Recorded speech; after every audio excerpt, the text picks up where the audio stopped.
직업군인으로 받거나 나는 그래서 무슨 생각이냐면 전체를 모병제로 하는 게 힘들다라면 모병제를 절반을 뽑는 거야. 절반을 모병제로 뽑고 그래서 오래 장기적으로 직업군인을 하겠다. 내가 뭐 4년이든 5년이든 모병으로 그 직업군인을 하겠다라는 사람을 많이 뽑고 그 다음에 나머지를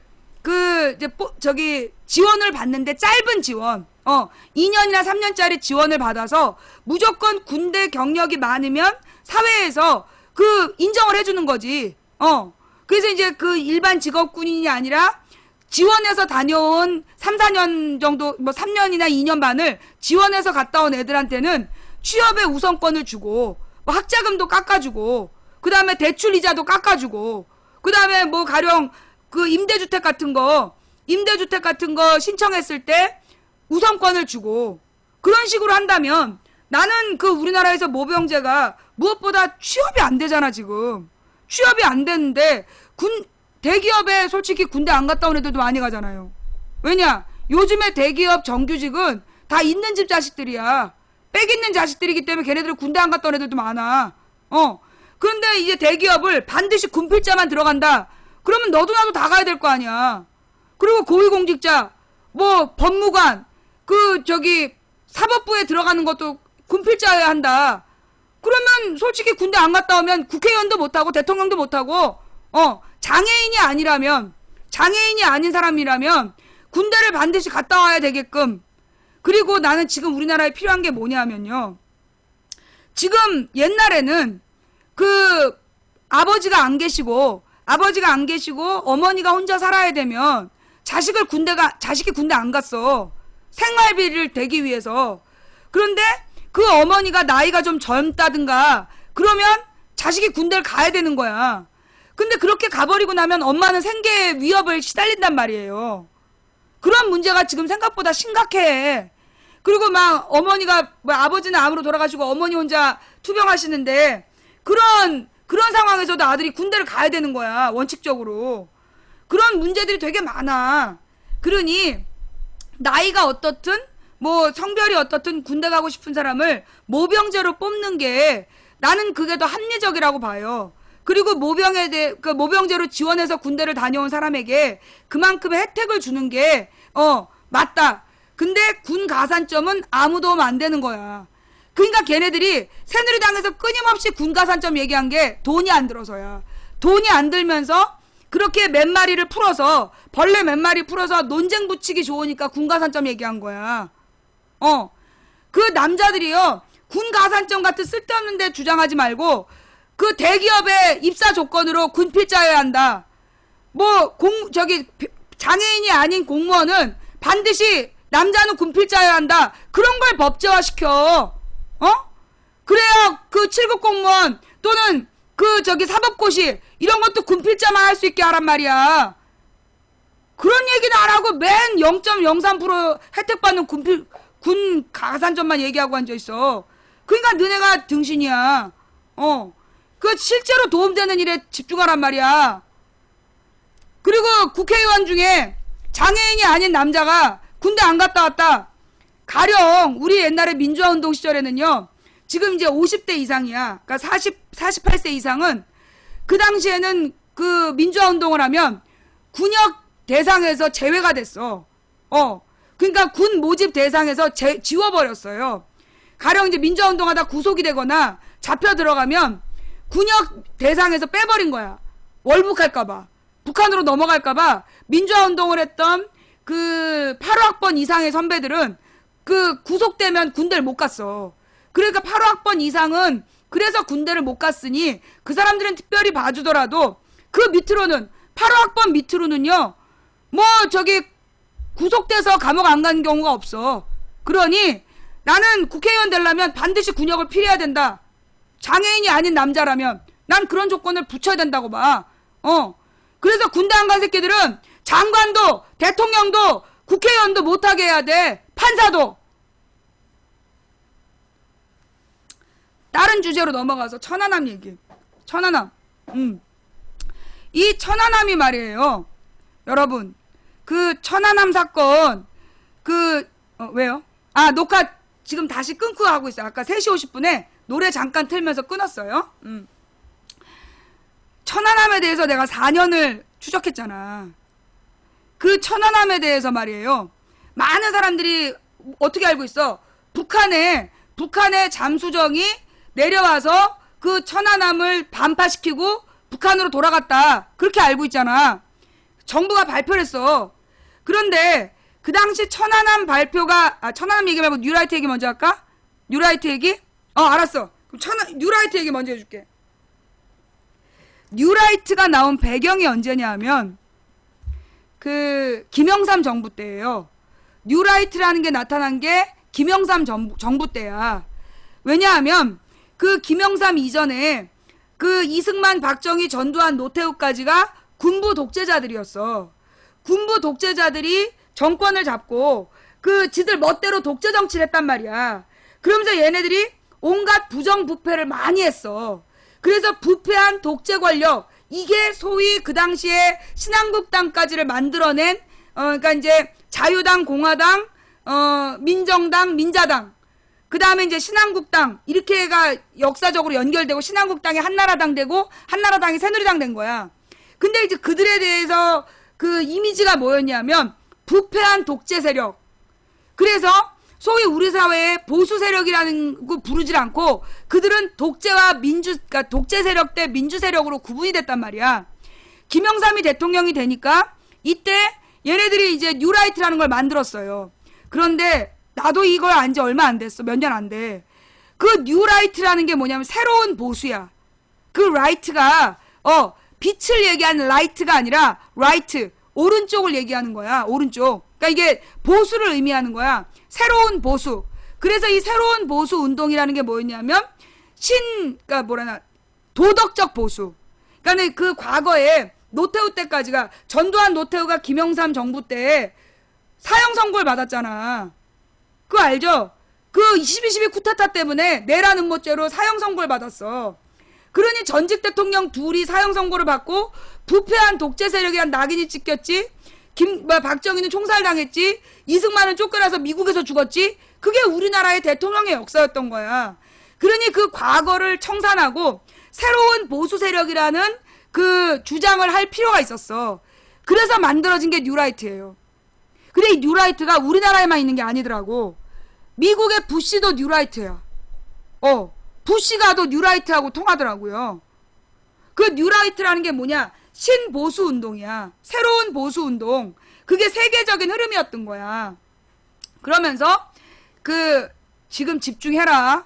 천안함 얘기 해줄 테니까 집중해. 그 이제 뉴라이트가 어떻게 만들어졌냐 하면, 어떻게 만들어진 거냐?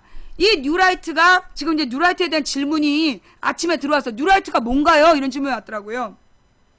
뉴라이트의 이론적인 배경이 있어. 그러니까 새로운 보수 운동이라는 게 걔네들의 캐치플레이즈야. 그들의 주장이었어. 그러니까 과거의 부패한 독재 세력과 다른 도덕적인 새로운 보수 운동을 하겠다라는 이름으로 시작을 했는데 그들이 선택한 역사적 사상이 뭐였냐면 그들의 역사 인식. 그러니까는 뭐라 그러나 사회과학이라는 걸 공부할 때는 사회를 과학적으로 인식하기 위한 공부를 할 때 가장 바탕이 뭐냐면 역사예요.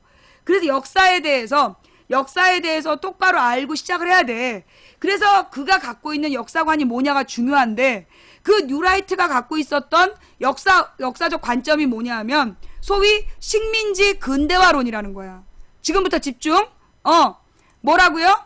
자, 필기해. 식민지 근대화론. 식민지 근대화론이라는 게 뭐냐 하면 원래 조선이 망에 마땅한 나라였고 아주 구태하고 썩은 나라였는데 썩고 부패한 나라였는데 일본이 조선을 병합해서 한일 합방을 해서 그 일본이 조선에다가 많은 새로운 신문물, 근대 문물을 전했고 그래서 일제시대 때 일본 제국주의 시대 때 그 조선이 근대화됐다. 그게 식민지 근대화론이야. 뭐라고요? 뭐라고? 그 뉴라이트의 이론이 뭐라고? 식민지 근대화론. 일본이 조선을 식민지로 만들어서 근대화시켰다라는 이론이에요. 그게 식민지 근대화론이야. 그 식민지 근대화론을 바탕으로 해서 소위 이승만, 박정희, 전두환 이쪽 그 군부 독재자들을 자신들의 정신적 지주로 삼는, 그러면서 소위 일본이 조선을 발전시켰다라고 믿는 놈들의 집단, 그게 뉴라이트야. 그러면 자, 여기서 다시 집중. 이 식민지 근대화 이론이라는 게 어떻게 만들어졌느냐. 그 당시 이제 서울대 경제학 교수들이 많았어. 근데 그 당시 서울대 경제학에는 주로 거시경제학, 미시경제학 이쪽 그 두 가지 경제학의 교수들이 다수였어. 외국에서 공부하고 온. 근데 그 외국에서 공부하고 오지 못한 그러면서 비주류 경제학자들이 있었어. 그래서 이 사람들이 한국의 경제사를 가르치던 사람들이야. 근데 이제 이 사람들한테 일본의 도요타, 지금 렉서스나 캠리 같은 자동차를 만드는 도요타 자동차 있잖아요. 그 도요타 자동차에서 돈을 연구비라고 이제 한마디로 돈 주고 그 이론을 만들게 한 거야. 그래서 그 서울대 경제학과 교수들 중에 가장 인기 없었던 몇 명이 만들어낸 이론이야. 그럼 그 이론에는 근거가 있어야 돼. 그럼 일제시대 때 조선이 근대화된 근거가 뭐냐? 그 일제시대 이전에는 기계 돌아가는 공장이 없었다. 근데 일제시대 때 공장이 늘어나고 소학교가 막 늘어났다. 이게 근대화의 증거다라고 주장한 거예요. 그게 식민지 근대화론이야. 누구의 자본? 일본의 도요타 자본이 86년부터 88년까지 돈을 주고 서울대 경제학자들한테 논리적으로 만들으라고 한 이론이 식민지 근대화론이야. 그걸 따르는 무리들, 그걸 믿는 무리들이 뉴라이트를 김영삼 정부 때 조직으로 만들어낸 거야. 그래서 얘네들이 그러니까 활동을 어떤 식으로 했냐면, 먼저 교회를 잡았어. 특히 빈민운동했던 교회를 잡았어요. 그래가지고 이 뉴라이트 철학을 먼저 교회 목사들한테 퍼뜨린 거야. 김영삼 때. 김영삼이 장로 출신 대통령이 됐잖아. 그러니까 대형 교회, 큰 교회들을 치고 들어간 거야, 얘네들이. 그래갖고 그 뉴라이트 목사들을 만들었어. 뉴라이트 목사들을 만들어서 그 목사들에게 소위 일제시대에 대한 다른 이론들을 막 일제가 반드시 나쁜 게 아니다, 그렇게 설득을 한 거야. 그러면서 소위 이 재벌들, 그러니까 큰 교회의 특징은 이 김영삼 때부터 우리나라의 대형 교회가 발전하기 시작해. 김영삼, 김대중 때 우리나라의 대형 교회가 급성장을 하거든. 그러니까 이제 부자들이 교회에다 돈을 내고 교회를 성장시켜서 교회 등치를 키우는 거야. 그러면서 그 큰 교회를 운영하기 위해서 운영비가 많이 들어가니까 부자들의 입김이 세진 거예요. 그 전에 전두환 때까지는 교회 보통 200~300명 모였어. 일반적인 교회들 대부분 그랬어. 근데 김영삼 때 대형 교회가 생기기 시작했고, 김대중, 노무현 때 지금의 소위 유명한 대형 교회가 그때 다 만들어져. 그래서 그 유명한 대형 교회들이 전부 다 부자들이 돈을 내서 만든 거야. 그 다음에 그 목사들로 하여금 그 굉장히 많은 사람, 보통 한 교회에서 몇만 명을 모아서 예배를 드려. 그러면서 거기서 뉴라이트 사상을 교육하는 거야. 설교 시간에. 설교 시간에 그렇게 뉴라이트 사상을 교육하는 거예요. 그러면서 일제가 나쁘지 않았다. 그래서 내가 가장 어느 큰 교회를 다니다 교회를 옮긴 이유가, 그 교회 목사가 뭐라 그러냐면 신년 설교를 하는 거야. 기독교인이 새벽을 깨워야 된대. 새벽에 일찍 일어나서 인생을 성공한 인물들에 대한 예를 드는 거야. 그러면서 무슨 예를 들었냐면, 카나리아 얘기 알죠? 일본에 세 마리 벌레가 있어. 이 군국주의 벌레들 3마리가 옛날에 우리나라에 이제 임진왜란 일으켰던 왜군 장수 3마리가 있었는데, 첫째가 오다 노부나가, 둘째가 토요토미 히데요시, 세 번째가 도쿠가와 이에야스야. 근데 그 오다 노부나가라는 그 벌레가 데리고 있었던 노예가 토요토미 히데요시야. 풍신수길.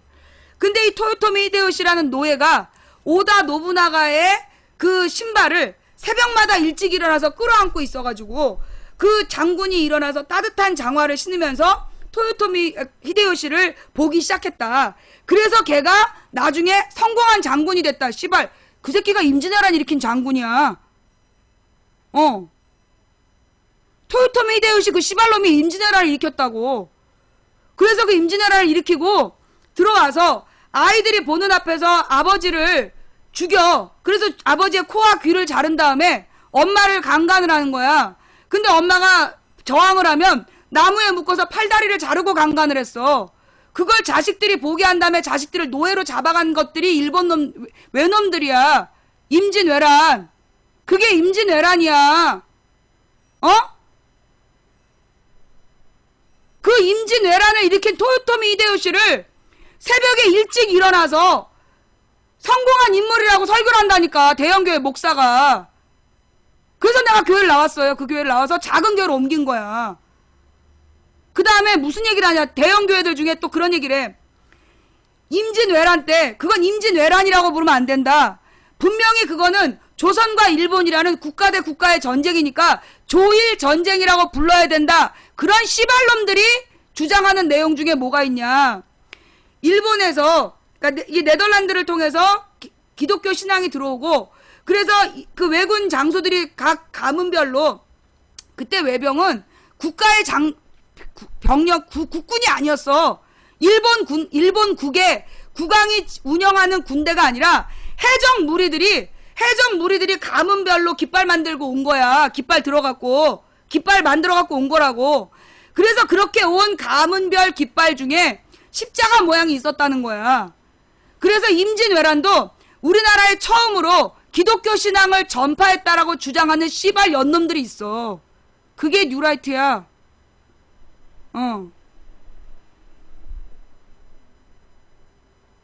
일본의 해적 새끼들이 갖고 온 깃발 중에 십자가 모양이 있었다고. 그게 조선의 최초로 그 하나님의 신앙이 전파된 거라고 얘기하는 씨발 연놈들이 있다고, 교회에. 이 개젖을 빨아야 돼. 개젖을 빨아야 돼. 아주 진짜 씨발들. 그런 주장을 하는 놈들이 지금 권력의 핵심부에 들어가 있어요. 지금 우리나라 국사편찬위원장도 그들의 주장을 동의하는 사람이야. 박근혜가 총리로 세우려고 했던 문모 씨도 그들의 주장에 동의하는 사람이고, 일본이 조선을 지배해서 조선이 근대화됐다라고 믿고, 그 일본의 그 왜 대명이라는 거 있잖아. 대명인가 대망인가. 대명? 왜 집집마다 대명이라는 소설책을 논 집이 있어. 그 대명인 뉴라이트 사상가들이 보는 역사책이야. 역사소설. 대명인가 대망인가. 그 왜 있잖아. 오다 노부나가 토쿠가와 이에야스, 오다 노부나가 토요토미 히데요시 토쿠가와 이에야스의 이야기를 그린 거. 그게 대망? 난 안 읽어봐서 몰라. 그거 있는 집 사람들하고 얘기해봐봐. 다 꼴통이야. 그거 집에 쫙 비치해놓은 집 애들 들어보면 아버지하고 대화가 안 통했어. 그게 아주 나쁜 책이야, 그거.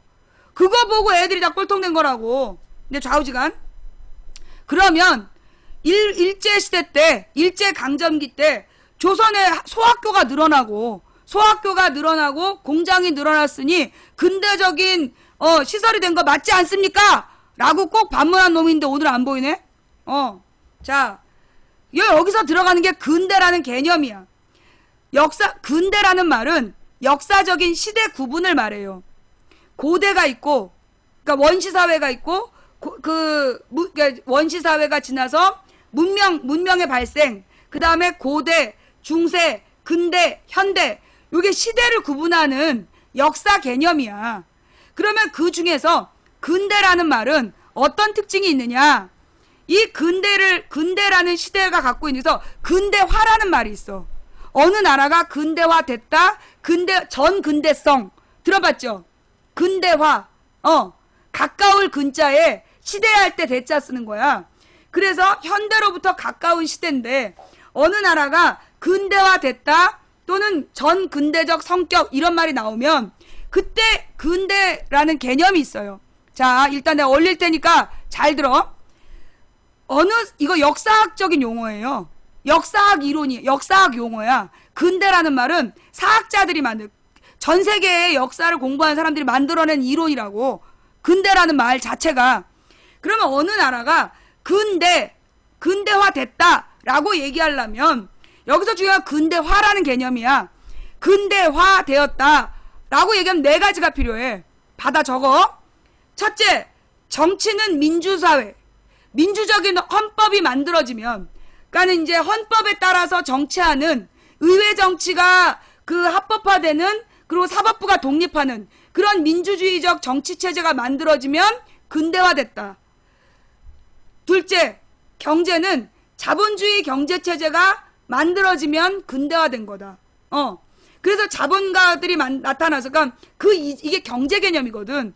옛날에 중세까지만 하더라도 농업이 중심이었고, 그 농업에 소속된 농민들을 예농이라고 부르면서 예속된 농민들의 노동 착취를 통해 만들어졌던 봉건제 경제체제를 중세경제라고 부르고, 근대경제를 자본가들이 노동자들을 착취해서 만들어내는 경제구조다. 그래서 경제는 자본주의가 돼야 된다. 그럼 근대화됐다라고 얘기해. 정치는 민주주의, 경제는 자본주의. 셋째, 사회적으로는 모든 신분제가 사라진 평등사회. 귀족과 평민을 나누어서 어떤 사회적 진출에 제한을 두지 않는 사회를 평등사회라고 부른다. 그러니까 귀족사회가 없어지면 근대사회라고 얘기하는 거야. 마지막으로 사상이 합리화될 때, 합리주의, 즉 어떤 신앙이라든가 종교가 정치를 지배하는 게 아니라 이성에 따라 논리적이고 합법적으로 그 사회를 지배하는 합리주의적인 사상이 일반화되면 그 나라는 근대화됐다라고 얘기하는 거예요. 자, 뭐라고? 정치는 민주주의, 경제는 자본주의, 사회는 평등사회, 문화는 합리주의. 써봐. 어디? 제대로 들었나 안 들었나? 그 네 가지가 이루어지면 그때를 근대화라고 얘기하는 거예요. 요게 이 서양사 개론에 나오는 개념이야. 자, 그러니까 이 근대화라는 거는, 근대라는 개념은 민주주의, 자본주의, 평등사회, 합리주의가 만들어지면 근대사회가 되는 거야. 그러면 일제강점기 때 우리나라가 평등사회였냐? 조센징 그러면서 일본 놈들하고 차별하고, 그 다음에 우리가 조선총독 투표했냐? 자유와 평등이 보장된 민주사회였어? 또 이 합리사회라는 게 뭐야?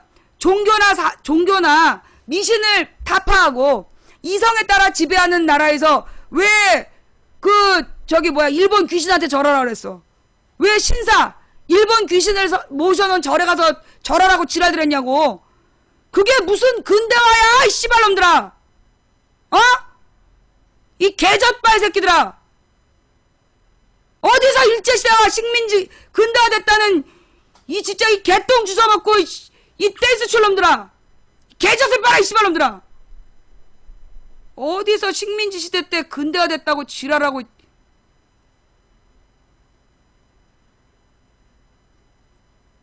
내가 언제 욕했어? 품사가 감탄사야. 거친 감탄사를 했을 뿐이지. 이 개젖발 새끼들. 식민지 근대화론, 똥통에다가 아주 그냥 똥통에 조려버릴 이론이야. 근대화가 뭔지 단어도 모르는 새끼들이 어디서 근대화, 씨발. 그래놓고 이놈의 새끼들이 뭐라고 주장을 하냐면, 김구는 테러리스트였다. 유관순은 깡패였다. 이승만이 건국의 아버지였다. 이런 연병할 새끼들 봤나? 박정희가 우리나라 경제를 발전시켰다. 이런 똥덩어리 같은 새끼들. 이 걸음도 못 쓸 똥덩어리 같은 새끼들. 물론 박정희 때 우리나라의 경제가 성장했어요. 경제가 성장한다는 말은 뭐냐면 한 사회에서 생산하는 생산량이 늘어났단 말이야. 박정희 때 우리나라에 생산량이 늘어난 건 맞아요. 그러나 경제가 성장한 거 맞다고. 자, 중국 봐봐. 중국의 경제 성장률, 우리나라의 경제 성장률 비교도 안 되게 중국이 더 많이 성장했어. 그런데 중국에서 경제 성장한 게 어느 특정인의 역할이라고 얘기해요? 그렇게 안 해요. 중국이 90년대에 자본주의를 받아들이면서 경제적으로 급성장을 한 거야. 우리나라가 이승만 때까지 농업사회였어. 그러다 박정희 때 자본주의가 들어와서 자본주의가 확 커버린 거야. 그때 사회적으로 경제적 생산량이 늘어나서 경제 성장을 한 건 맞아요. 그러나 그게 박정희의 공이라고 얘기하는 게 개구라야. 경제적 성장을 한 건 맞지. 그러나 박정희 덕분에 경제가 발전했다는 완전 개구라야. 똥해쩔은 아주 똥피클을 먹고 개져서 빠는 놈들이 주장하는 개구라야. 이 박정희 시대 때 우리가 경제가 발전했다라고 얘기하려면 세계 경제 흐름에 맞게끔 우리나라를 개발했어야 돼.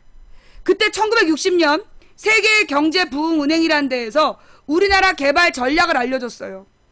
우리나라는 일제시대 때 만들어진 경부선과 호남선이란 철도가 워낙 잘 만들어져 있으니 이걸 산업철도로 복선화하고, 즉 단선인데 철도를 두 겹으로 깔아서 왕복 운행을 시키고, 그 다음에 각 주요 도시들을 세로로 연결하는, 그러니까 전주하고 대구로 연결시키고, 그 다음에 광주하고 이 부산을 가로로 연결시키는, 그리고 이제 가로 도로망을 만들어서 전국을 균형 발전을 시켜라.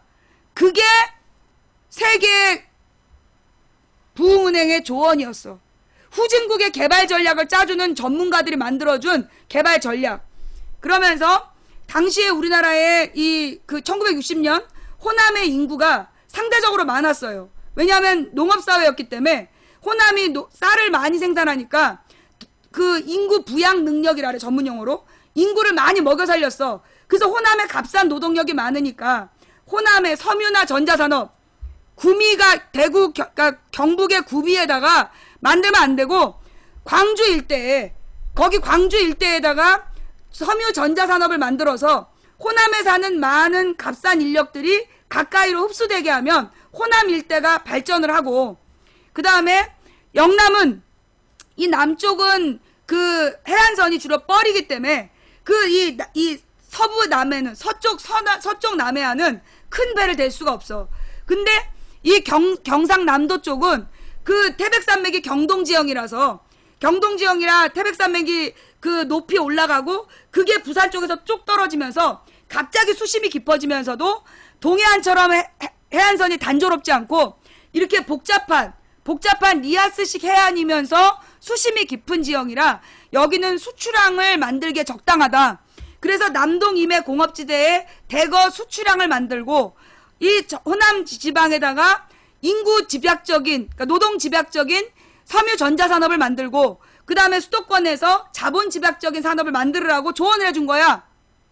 그런데 박정희가 지네 고향 구미에다가, 그 경북이 우리나라에서 영토가 제일 넓어요. 지자체 중에 영토가 제일 넓고 인구 대비 넓이 대비 인구가 적었어. 그래서 인구 밀도가 낮은 지역이야. 그런 인구 밀도가 낮은 지역에 노동 집약적인 섬유 전자산업을 거기다 꽂은 거야. 인구가 없잖아. 그러니까 다른 지역에서 막 대구로 사람들이 몰린 거야. 대구 구미 지역으로. 그래서 물가가 폭등한 거야. 쌀값이. 그러니까 쌀값 폭등에 대해서 그걸 막으려고 분식 장려하고 쌀을 전량 수매갖고 싼 값에 정부에서 팔아버리고, 그렇게 이 호남의 농민들을 죽였던 거예요. 그래서 결론적으로 어떻게 됐냐? 우리나라는 수도권과 경상도만 산업지대가 발전해서 수도권, 그 다음에 여기 대구 구미 지역, 그 다음에 여기 부산, 울산, 마산 요쪽만 잘 사는 경제적 불평등이 만들어진 거야. 불균형 발전, 국토의 불균형 발전. 그게 박정희 시대의 결과야. 박정희 시대 때 대한민국의 경제가 성장하였으나 국토의 불균형 발전과 그리고 대기업 집중 육성이라는 경제정책을 핌으로 인해서 빈부격차가 심화되는 영구적 과제를 낳았다. 그게 박정희 시대에 대한 정확한 평가예요. 뭔 말인지 알아? 이렇게 백날 떠들어도 못 알아듣는 10세가 또 천지야. 내가 이렇게 자, 오늘 이 얘기 처음 들은 사람, 손. 자, 오늘 이 얘기 처음 들은 사람, 손. 예. 오늘 이 얘기 처음 들은 사람, 손. 자, 그러면 오늘 처음 들은 사람들 중에, 예, 처음 들은 사람들 중에 이전에 가졌던 생각이, 새마을운동이 거기서 나온 거야. 호남 사람들이 확 반발해가지고, 씨발, 우리는 나 죽은 거냐? 이러니까 호남에다가 새마을운동을 해준다 그러면서 뻥을 치고 이장들 시켜서 감시했던 거야. 그게 새마을운동이에요. 자, 그동안에 잘못 알고 있었던, 박정희 시대 경제발전이라고 잘못 알고 있었던 사람들 중에, 자, 오늘 이 얘기 듣고, 박정희 시대의 경제에 대해서 내가 생각을 잘못하고 있었구나라고 생각이 바뀐 사람 손. 오늘 이야기를 듣고 그 전에 자기가 갖고 있었던 생각이 잘못됐다라는 것을 알게 된 사람. 생각이 바뀐 사람 손. 오케이. 정말이야? 이렇게 많아? 예. 그래요. 사실 이게 되게 어려워요. 왜냐하면 가령 이순신에 대한 우리의 생각, 누가 이순신이 나쁜 놈이야 그러면 때려 죽이고 싶잖아. 그런 거죠. 박정희를 신으로 믿어왔던, 박정희가 정말 나라를 살린 아버지라고 믿었던 사람이 하루아침에 바뀔 수가 없어요. 그러니 망치부인 말이 맞는지 안 맞는지 찾아봐. 박정희 시대 때 그 민족문제연구소에 들어가서 박정희 시대의 경제발전에 대해서 여러분이 알고 있는 내용이 진짜가 아니라는 걸 가서 백년전쟁이라는 걸 검색하셔가지고요. 그걸 보시면 망치부인이 얘기했던 것보다 훨씬 더 설명 잘 나와 있어요. 보시고요. 자, 그 다음 또 이제 그 정도 하고 다음 주제로 넘어가서 뉴라이트에서부터 요 이제 신미지 근대화론까지 공부를 했고, 다음 이야기 천안함 이야기, 천안함과 연평도 이야기 또 간단하게 해드릴게요. 우리 정부는 그 2010년 3월 23일이었나? 3월 20 며칠에 갑자기 그날 밤 9시 반? 내가 또 방송하고 있었는데 11시경이었어. 11시경에 그 북한 잠수함이 천안함을 폭파하고 갔다라고, 그때 그 여자 MBC 앵커였던 여자 누구였지?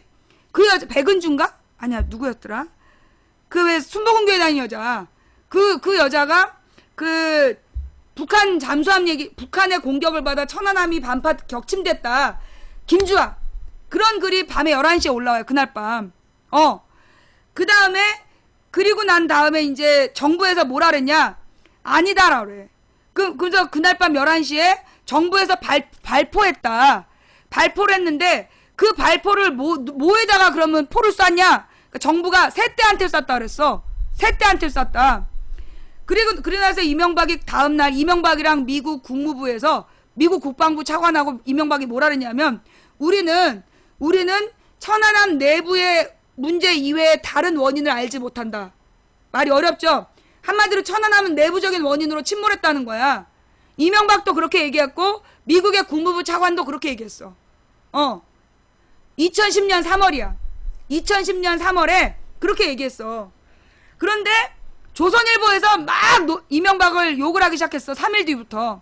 조선일보는 다음 날부터 북한군이 그랬다라고 주장을 했고, 그 이명박은 아니다. 그 북한이라고 단정 짓지 말아라. 이건 내부의 문제다. 그러면서 이거 확전을 방지해야 된다. 이러면서 얘기를 했는데 15일 동안 조선일보가 이명박을 막 욕을 하니까 15일 만에 이명박이 모든 가능성을 열어놓고 보겠다라고 얘기를 해. 그래서 바뀌는 거야. 그 15일 동안 많은 정보와 자료들이 쏟아져요. 내가 그때 하루에 뉴스를 몇천 개를 봤어. 우리가 천안함에 대해 갖고 있는 정보가 망치부인의 2010년 3월 달에 가서 함께 읽는 뉴스를 봐봐. 천안함에 관한 모든 정보가 거기 다 있어. 거기 다 모아놨었어. 목말라. 재미없어? 그만할까? 뭐 오늘 메르스 얘기도 안 하고 딴 얘기하니까 재미없죠? 그만할까?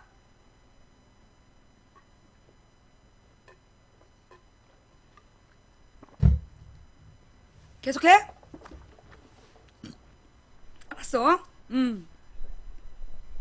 자, 그래가지고 이제 어떻게 된 거냐면, 천안함이, 그래서 맨 처음에는 그 이제 천안함이 미국 국무부 차관도 그렇고 이명박도 그렇고 내부 문제다라고 얘기를 했어요. 왜 그랬냐 하면, 그때 천안함이 침몰되던 그날 천안함 혼자 있다 당한 게 아니야.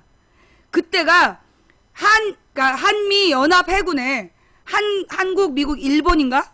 3국 아니면 두 나라의 연합 해군의 훈련 기간이었어. 그 훈련 기간에는 공중에서 24시간 촬영을 해요. 24시간을 미군이 촬영을 한다고. 훈련 기간 중에는. 그래서 그때가 훈련 기간 중이었기 때문에 천안함 주변에 22척의 한미연합 해군의 함정이 떠 있었어. 심지어 무슨 항공모함까지 와 있었다고.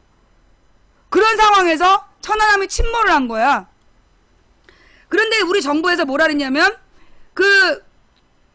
북한의 잠수함 마지막에 5월 20일에 가서 발표를 하기를 북한의 잠수함이 와서 연어급 잠수함이 와서 천안함을 격침시키고 도망갔다라고 발표를 해. 그 이제 물어봤단 말이야. 사람들이 야 그러면 어떻게 이 천안함은 대잠수함 함정이야. 대잠수함. 그러니까 어뢰나 잠수함을 추적하는 소나라는 장비가 달려있는 배였어.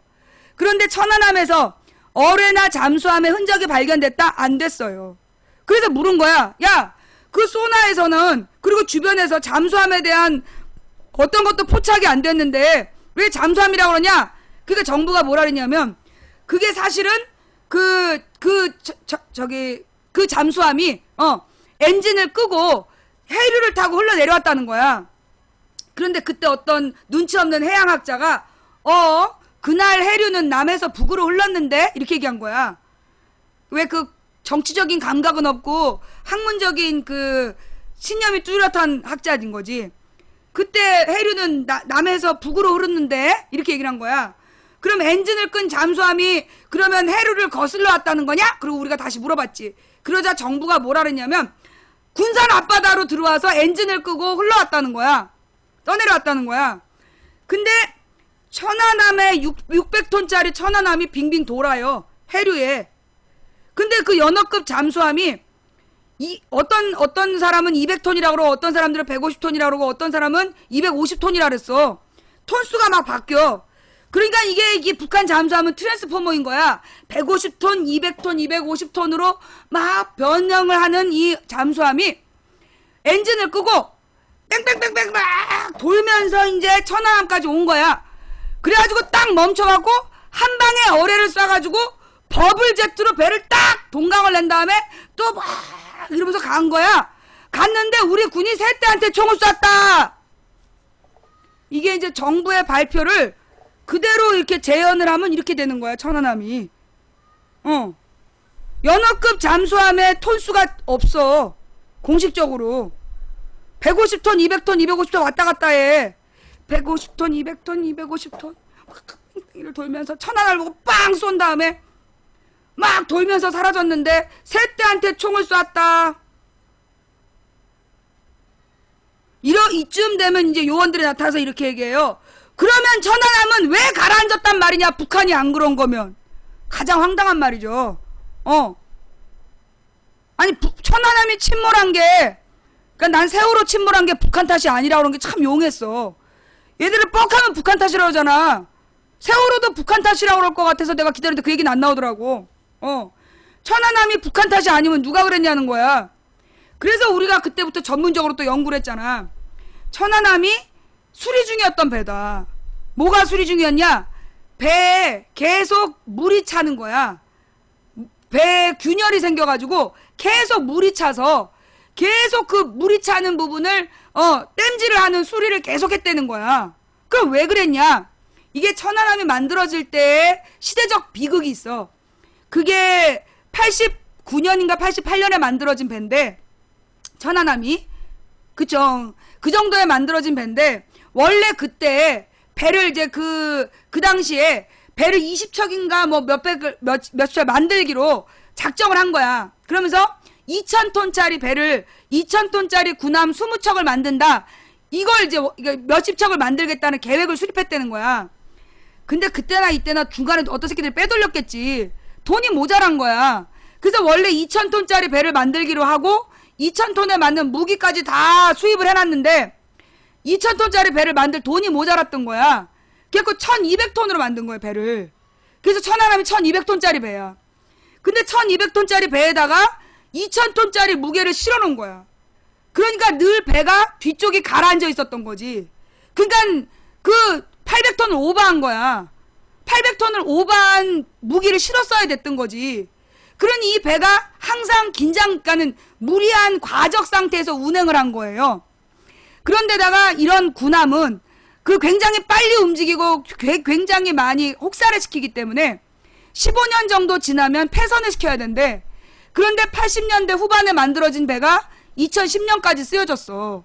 20 몇 년을 쓴 거야. 그러니까 20년 넘게 운행을 한 거야. 23년인가를 운행했어. 그러니까 무리한 과적 상태에서 원래 수명보다 길게 운행이 된 배야. 그러니까 그런데다가 이 대형 선박에는 피로 파괴라는 현상이 있다는 거야. 그게 뭐냐면 긴 배가 이렇게 긴 배가 파도를 타고 가는 거야. 파도를 타고 가다 보면 파도 속에 그러니까 파도의 앞뒤로 뜨는 부분 있잖아. 그러면 이게 이제 이 뒷부분이 떴다. 그러면 이 앞부분이 무겁잖아. 그러니까 가운데 부분이 찡 힘을 받는 거지. 그래서 많은 서양의 큰 대형 함선들이 피로 파괴로 반파되는 거야. 특히 이제 이게 만약에 파도는 금방 가라앉는데 만약에 암초 같은 데 올라탔다. 큰 배가 암초 같은 데 딱 올라타면 어떻게 되겠어? 앞부분의 무게를 견디지 못해서 쪼개져 버리는 거야. 그게 피로 파괴라는. 타이타닉도 그렇게 두동강 난 것처럼 그렇게 이제 동강이 난다는 거야. 그래서 근데 이제 이 천안함이 만들어진 지 오래됐고 원래 실을 수 있는 2000톤짜리 무게의 무기를 1200톤의 몸에다 실어갖고 다녔고 수명을 너무나 지나치고 있는 배였고 그때 무엇보다 뭐가 있었다? 그 암초에 올라타는 그걸 뭐라래? 그걸 뭐라지? 암초에 올라타는 거. 그걸 무슨 좌초 사고가 있었던 거야. 좌초 사고에 있었던 배를 억지로 뒤로 빼갖고 깊은 물로 가서 거기서 빠져 죽은 그 배가 침몰한 사건이에요. 좌초가 있었다는 걸 어떻게 알 수 있냐면 그때 주민들이 그 섬 주민들이 원래 그 배가 그리 들어오면 안 되는데 큰 배가 들어왔었다. 그 다음에 그날 밤 9시 15분에 이 천안함 장병이 휴대폰으로 해경에 신고를 해요. 천안함이 지금 좌초됐으니까 구조 바란다. 그 다음에 9시 17분인가에 해군 작전사령부에 보고가 올라가 천안함이 좌초가 돼서 배에 지금 침수 상황이 발생했다. 배에 물이 차기 시작했다라는 그 보고서가 그 20분 안에 15분에서 20분 사이에 보고서가 있어. 그 다음에 무엇보다 아시아 경제 기자가 찍은 사진인데 해도라 그래가지고 국방부 직원이 나와서 천안함 장병 유가족들한테 상황을 설명한 지도가 있어. 거기 보면 뭐라고 나있냐면 그 섬 옆에 빨간 동그라미로 좌초라고 써있어. 여기 손가락 가르치면서 좌초라고 써있는 빨간 지점을 가르쳐. 여기가 좌초 지점이고 그 밑에 침몰 지점이 따로 표시가 되어 있어. 좌초가 됐었다라는 걸 천안함 사건 다음날 인정했었어 정부가. 그런데 15일 뒤에 모든 걸 다 없었던 얘기를 하면서 트랜스포머 잠수함이 뺑글뺑글 돌다가 천안함을 뺑글뺑글 갔는데 셋대한테 총 쐈다. 정부가 그렇게 결론을 내린 거야. 보다 더 자세한 설명은 천안함 프로젝트라는 영화를 보시면 아주 자세히 설명되어 있습니다. 그리고 나서 지금까지 밝혀진 바에 의하면 그 영국의 그 학술지에 실린 논문에는 천안함이 약 103m짜리 100m가량 되는 잠수함하고 부딪혔을 것이다라는 영국의 학술지에 논문이 실렸어요. 그러니까는 잠수함이 쏜 어뢰에 의해서 된 게 아니라 그 잠수함하고 부딪혔을 것이다 라는 학술지 이론이 발표된 게 있고, 그 다음에 정부에서 왜 뭐 하나 건졌잖아. 뭘 건져가지고 이게 천안함을 쏜 어뢰 추진체인데 이게 바로 북한에서 파는 카다로그에 그 들어있는 어뢰 추진체다라고 발표를 했어. 근데 또 영국 기자가 물어봤잖아. 저 카다로그 그림이 얘 실물 크기로 확대한 거 맞냐? 국방부가 맞다 그랬어. 근데 이 기자가 질문을 하잖아. 근데 왜 얘 이 모양이랑 저 모양이 달라? 그러고 물어봤어. 근데 국방부에서 아무 말 안 하고 한 달 뒤에 위에 그림을 바꿨어. 그러니까는 이제 기자가 또 물어봤지. 야, 그 위에 있는 그림이 북한 카다로그에 나온 그림이라며. 그래서 북한 거라며. 카다로그 좀 보자 했더니 카다로그는 원래 없었대. 그것도 뻥이었어. 그 다음에 그 어뢰 추진체에서 나온 무슨 알루미늄 화합물이 있는데 그 산화 알루미늄 화합물이 그 천안함에서 나온 물질하고 똑같다. 그래서 이 어뢰 추진체가 천안함 쐈다라고 주장을 했는데 미국에 있는 교수들이 분석해보니까 뻘흙이래. 같은 바다에서 건졌으니까 같은 뻘흙이 묻었겠지. 뻘흙에 묻혀있는 금속에서 생기는 퇴적물이라는 거야. 그러니까 이게 폭탄의 폭발물이 아니라는 거야. 그게 지금까지 나온 얘기예요. 그래서 천안함의 비밀은 밝혀졌다? 천안함의 진실은 현재까지 밝혀졌다, 밝혀지지 않았다? 밝혀지지 않았어. 천안함의 진실은요, 아직까지 밝혀지지 않았어요. 아니, 그러니까, 어이, 간신킹. 너나 추천해. 왜 남들을 괴롭히고 지랄이야. 여기 사람들 다 추천했어. 그지? 아까부터 간신킹이가 계속 추천하래. 남들 다 했어, 임마. 너나 해. 어메. 꼭 쥐똥 못 닦는 애들이 남한테 똥 묻었다고 지랄이야. 겨 묻은 사람한테 똥 닦으라고. 똥이나 닦아, 임마. 자, 추천들 다 하셨죠? 예.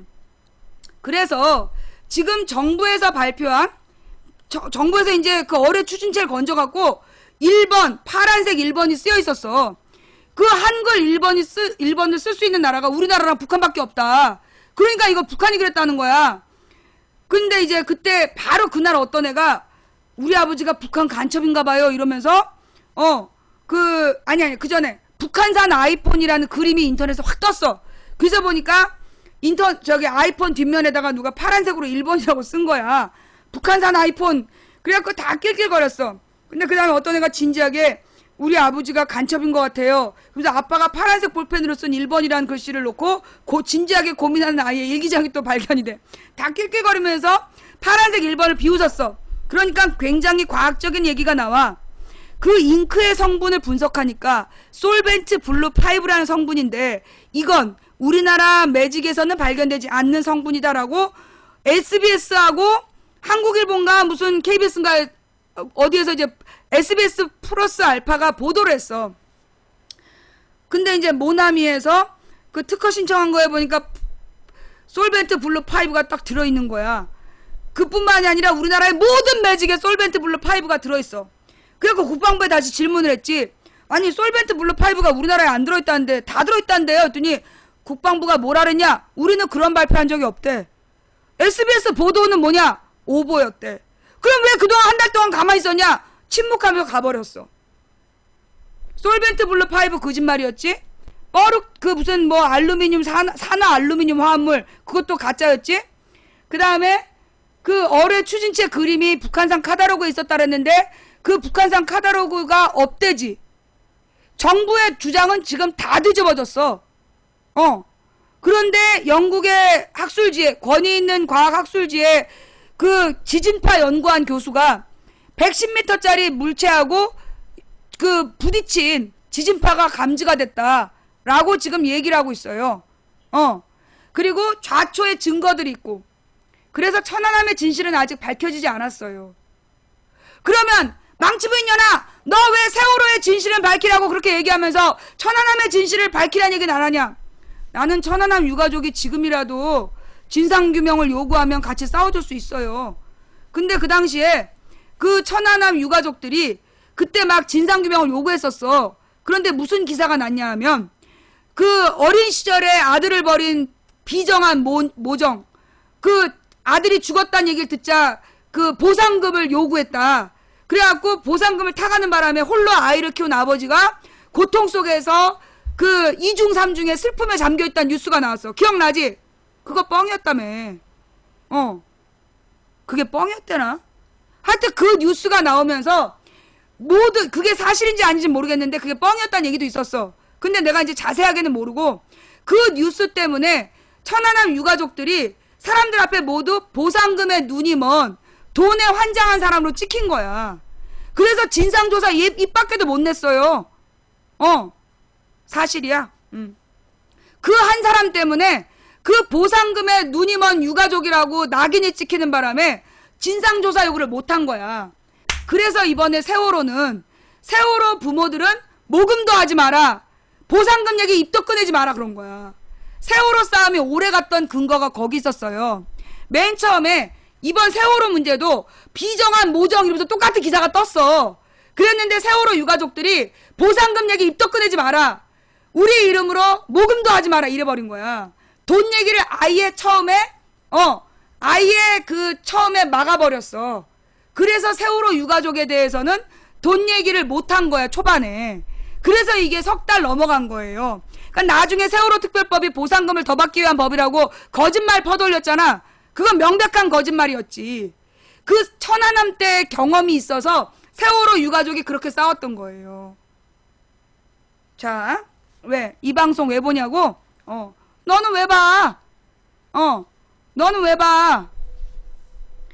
너 괜히 너 혼자서 나랑 단둘이 있고 싶지? 나가 이 새끼야. 자, 오늘 막 원래 하려고 하지 않았던 얘기들, 뭐 뉴라이트 얘기, 천안함 얘기, 너무 많은 얘기들이 나왔어요. 근데 오늘 실제로 봐야 될 중요한 얘기. 자, 메르스 사망자가 몇 명이 됐다? 메르스 사망자가 현재까지 23명. 그죠? 현재까지 이 메르스 사망자가 23명. 역시 이것도 아침 일찍 23명이죠. 예. 아침 일찍 보도가 나오지 않고 아까 아침 10시인가 9시 넘어서 하여튼 브리핑을 하더만. 그죠? 그 다음에 확진 환자는 165명. 확진 환자가 165명. 그리고 지금 여기서 우리가 이제까지 별로 중요하게 생각 안 한 숫자가 있어요. 뭐냐 하면 완치자야. 이제까지 이 메르스 완치자의 숫자가 24명밖에 안 돼. 자, 여러분. 지금 메르스 환자가 확진 환자가 165명이야. 165명의 확진 환자 중에서 23명은 사망했어. 그리고 그 메르스를 낳은 사람이 완치된 사람이 24명밖에 안 돼. 그러면 사망자 숫자하고 완치자 숫자가 비슷하다는 얘기야. 한 명 차이야, 한 명 차이. 이게 왜 심각한 얘기냐? 지금 우리는 치사율을 그 전체 환자 수 중에 사망자를 치사율로 계산하고 있잖아. 그렇게 계산하는 거 아니래요. 그렇게 계산하는 게 아니래. 그러니까 사망자 숫자가 20명이면 만약에 완치자 숫자가 100명이다. 그러면 치사율이 20%인 거야.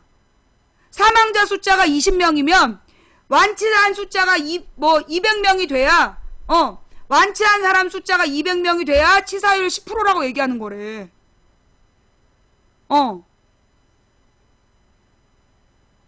그 얘기 들었어요?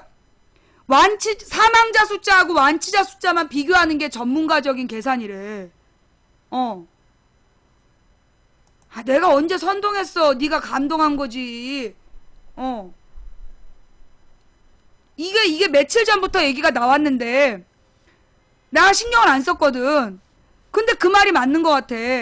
메르스 치사율의 진실, 언론 발표는 맞는 걸까?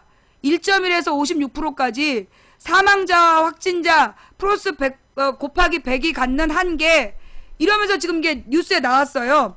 이 뉴스 한번 보세요. 예. 그러니까 지금 이제 이 치사율이 10몇 %대다. 그렇게 얘기할 수 있는 상황이 아니라고. 그러니까 이제 완치자 숫자가 600명이고 사망자가 400명일 때 치사율이 40%라고 얘기하는 거래. 치사율 40%라는 얘기는 완치자가 600명, 사망자가 400명일 때 그때 치사율을 40%라고 한다는 거야. 근데 지금 우리나라의 현상은 지금 완치율이 너무 낮은 거야. 예. 그래서 메르스 치사율이 널뛰고 있다. 언론 보도에 따르면 16일 메르스 치사율이 12.33, 전날 10.6에 비해 2%가 상승. 16일 오전 확진자 4명, 사망자 3명 추가. 언론 발표 치사율을 보면 10%대라고 발표했지만 9일에 7.3, 확진자 수가 대폭 증가했기 때문인데 이런 숫자가 치사율 40%는 잠깐만.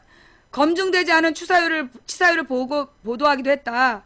WHO 즉 세계보건기구와 사우디 사례를 보면 메르스 치사율은 40% 수준이다. 사우디에서 확진자 1016명 중에 447명이 사망했고 사우디에서 처음 발견된 이후 최근까지 23개 국가에서 발생한 1142명의 확진자 중 465명이 사망했다. 그러니까 치사율이 40%라고 얘기한다는 거야. 그러니까 지금 우리나라는 현재 확진 환자가 165명 중에 사망자가 23, 완치자가 24밖에 안 되기 때문에 전체 환자 수 중에 사망자 숫자로 지금 계산하면 안 된다는 거야. 이게 완치자가 그러니까 이 165명 중에, 그러니까 지금 23, 24 합치면 47명이잖아. 165명 빼기 47을 하고 나머지 120 몇 명이 얼만큼 살아남느냐. 이게 완전히 끝난 다음에 그때 가서야 치사율을 얘기한다는 거야. 그 다음에 또 다른 뉴스가 있어요. 무슨 뉴스냐? 독일에서 메르스 완치 환자가 죽었다는 거야. 그 이유가 뭐냐 하면 이 메르스가 폐세포를 공격한다라는 거 우리 JTBC 영상으로 봤잖아요. 폐세포를 공격해서 폐에 물이 차잖아. 그렇게 물이 차는 그런 질병을 앓은 다음에 합병증이 올 수 있대. 그래서 폐가 딱딱하게 굳는 폐섬유증이라는 게 걸릴 수 있다는 거야. 폐섬유종. 그래서 독일에서는 메르스 완치 환자가 죽었어. 폐가 딱딱하게 굳는 병으로. 그래서 메르스 완치가 곧 생존이라는 거하고 다르다는 거야. 메르스에서 완치가 돼도 곧 생존하는 건 아니라는 거예요. 예. 그래서 이 메르스라는 병이 꽤 심각한 병이고, 그래서 굉장히 조심했어야 됐고, 그래서 메르스의 위험이 있다고 봄에 세계보건기구에서 경고를 했고, 그래서 우리나라에서도 메르스 예방훈련을 한다고 한 거래. 했는데 저 모양인 거야. 기가 막히죠? 자, 근데 이제까지 우리 정부가 뭐라 그랬냐? 메르스 별거 아니다. 나는 정부 발표를 믿었어요. 지금까지 정부 발표를 믿었어 내가. 14일이다. 나는 정부 발표, 여러분 이제까지 내 방송 봤지? 숨어있는 기간 14일. 그거 내가 매번 14일이라 얘기했잖아. 그래서 휴교하려면 14일이라 맨날 그렇게 방송했지. 그 다음 노인과 병역자만 걸린다. 그렇게 내가 주장했지. 내 말이 맞아 틀려? 이게 정부 발표대로야. 나는 정부 발표를 믿고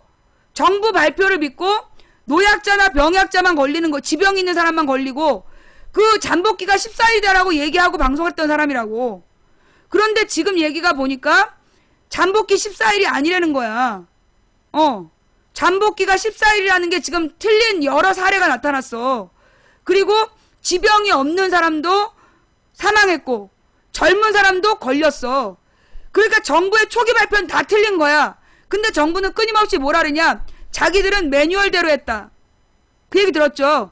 정부는 지금 매뉴얼대로 했고 메르스는 그냥 중동 독감일 뿐이다라고 얘기하고 있어. 그런데 여러분 그 뉴스 하나 찾아줘봐요. 정부의 매뉴얼 실행 첫 단계부터 엉터리였다.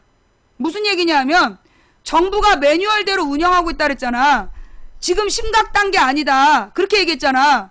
매뉴얼에 그렇게 안 나와 있대. 지금처럼 전국에서 환자가 발생하면 심각 단계, 최고 단계로 높여야 된대. 그리고 매뉴얼에는 모든 정보를 병원, 그 다음에 그 사람이 사는 거주지, 신상 공개를 하게 돼 있다는 거야.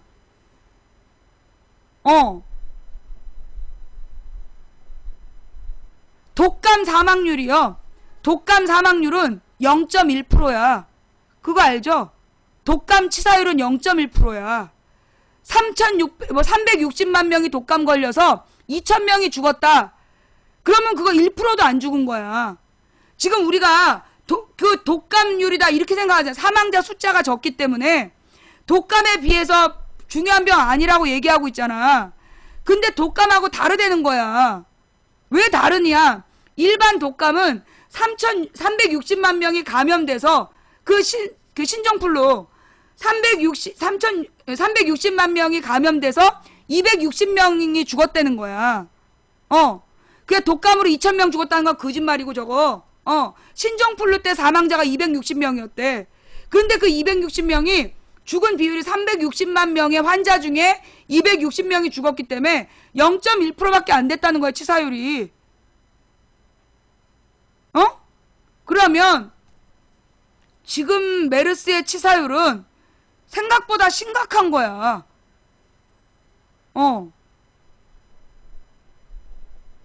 생각보다 심각한 거라고. 그런데 지금 정부에서 뭐라 그랬냐? 메르스 6월 말까지 사태를 종료시키겠다. 지금 격리자가 6,500명이야. 그런데다가 메르스 격리했던 사람들이 격리 해제되자마자 메르스 증세가 나타났어. 그거 알죠?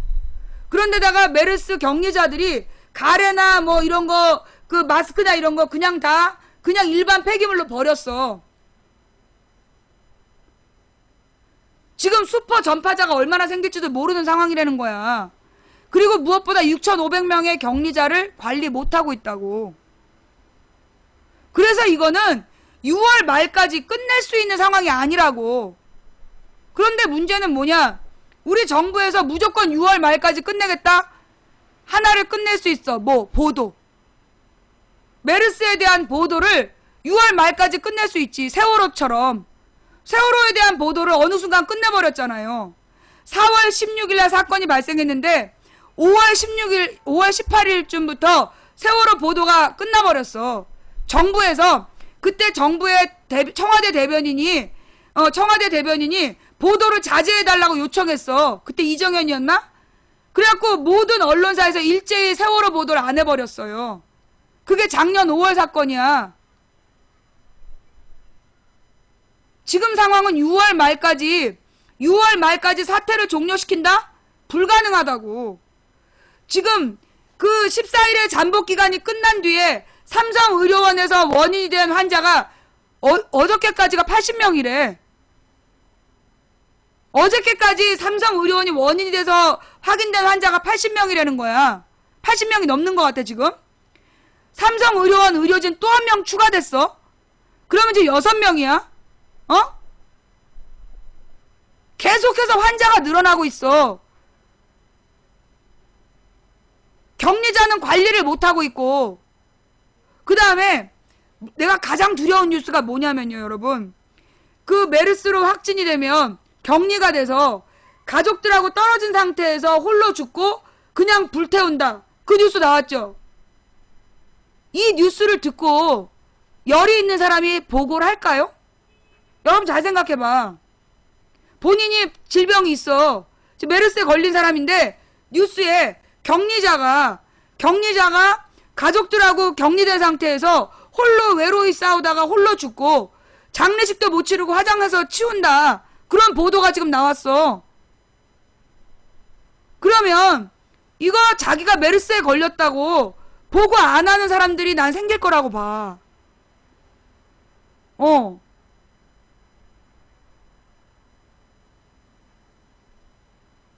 이거 진짜 심각한 상황이에요.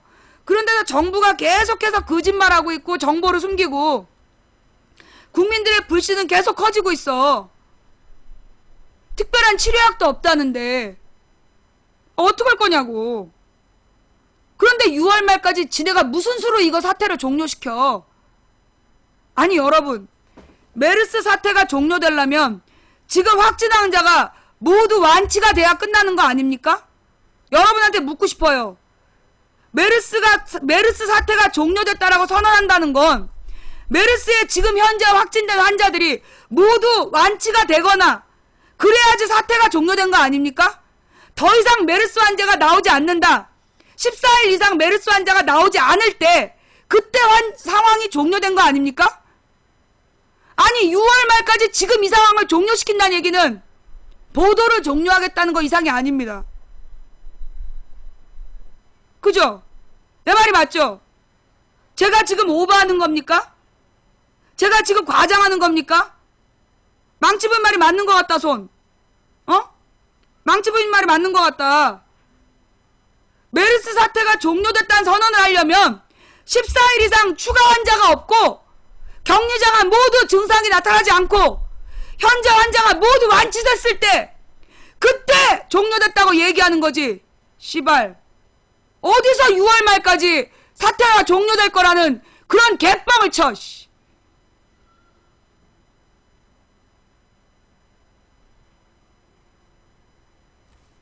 여기서 씨발이란, 씨가 뿌리를 내리기 위해서는 발을 내야 돼요. 그래서 이 발이 땅속을 깊이 뚫고 들어가서 뿌리를 내리고, 그리고 이 씨에서 떡잎이 나오고 줄기가 자라고 이렇게 가지가 나서 나무가 성장한다. 민주주의의 나무를 키우기 위한 씨의 발, 이런 뜻이에요. 예. 혹은 외국어 시벨, 어우 잘생겼네, 이런 뜻이야. 걔 잘생겼다, 시벨. 자, 근데 이제 우리가 이것만으로 넘어가면 되는 문제가 아니라, 예. 내가 궁금하다 그랬잖아. 동대문의 반응. 쌍욕. 동대문 상가에서 원맨쇼 했다고 쌍욕들을 하더만. 거기다가 그 동대문 기사에 달린 그 댓글이 난 너무 무서웠어요.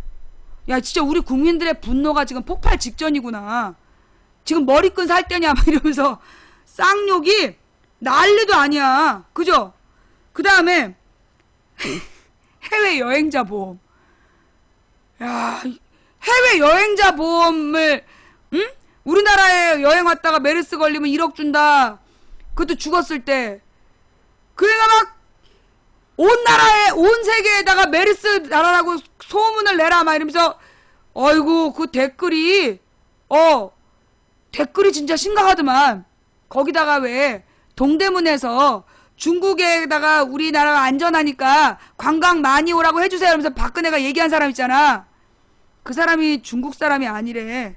카자흐스탄 사람이래. 박근혜가 왜 중국 관광객을 붙잡고 우리 메르스 걱정 없으니까 뭐 많이 놀러 와달라고 얘기했다는 그 사람이 카자흐스탄 사람이래. 중국 사람이 아니라. 그래서 지금 박근혜 이벤트가 국민들의 분노에다가 내가 볼 때 펄펄 끓고 있는 기름에다가 불을 더 댕긴 거야. 내가 볼 때 성냥불을 그어 던진 사건이 있었어.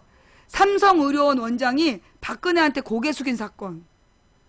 여러분, 지금 삼성의료원 원장이 누구한테 고개 숙여야 됩니까? 삼성의료원 원장이 왜 박근혜한테 고개를 숙여? 왜 박근혜한테 가서 90도로 절을 해? 지금 삼성의료원이 무릎 꿇고 사죄해야 되는 건 국민이지! 지금 죽어간 25명, 23명, 그 가족들이 겪을 고통, 격리된 6,500명, 지금 병마와 싸우고 있는 160명 중에 80명, 지금 삼성의료원장이 고개를 숙여야 되는 건 박근혜가 아니라 국민이지.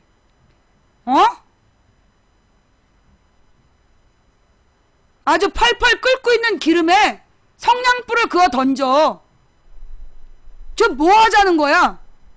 박근혜가 뭘 했다고 거기서 절을 받고 앉아있어? 뭘 해서 사과를 받아? 국민의 목숨을 지키지 못한 노무현한테 치가 떨려 한다고는 박근혜. 김선재 한 명 죽었을 때 2명이 메르스로 죽었는데 여대생들하고 사진 찍고 돌아다니고, 10몇 명이 죽어가는데도 미국 간다고 그러다가 미국에서 오지 말라고 해서 못 간 거 아니야. 그리고 원피스 사러 다니고 뭘 했다고 거기 가서 절을 해.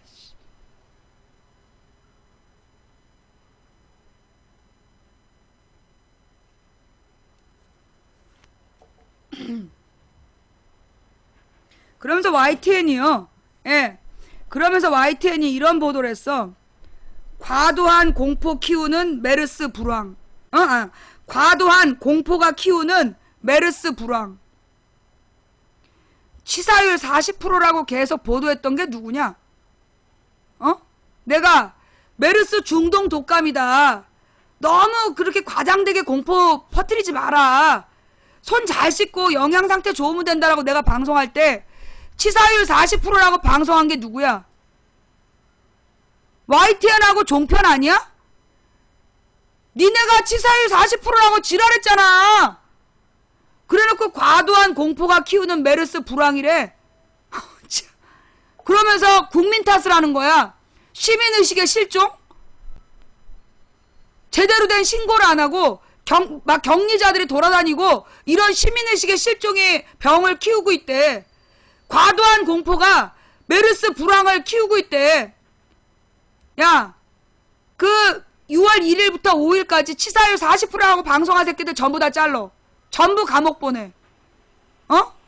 지금 과도한 메르스 공포 때문에 경제가 어렵다라고 얘기하고 싶으면 채널A, TV조선, YTN 싹 다 문 닫게 하고 치사율 40%라고 자막 넣었던 새끼들 다 잡아들여!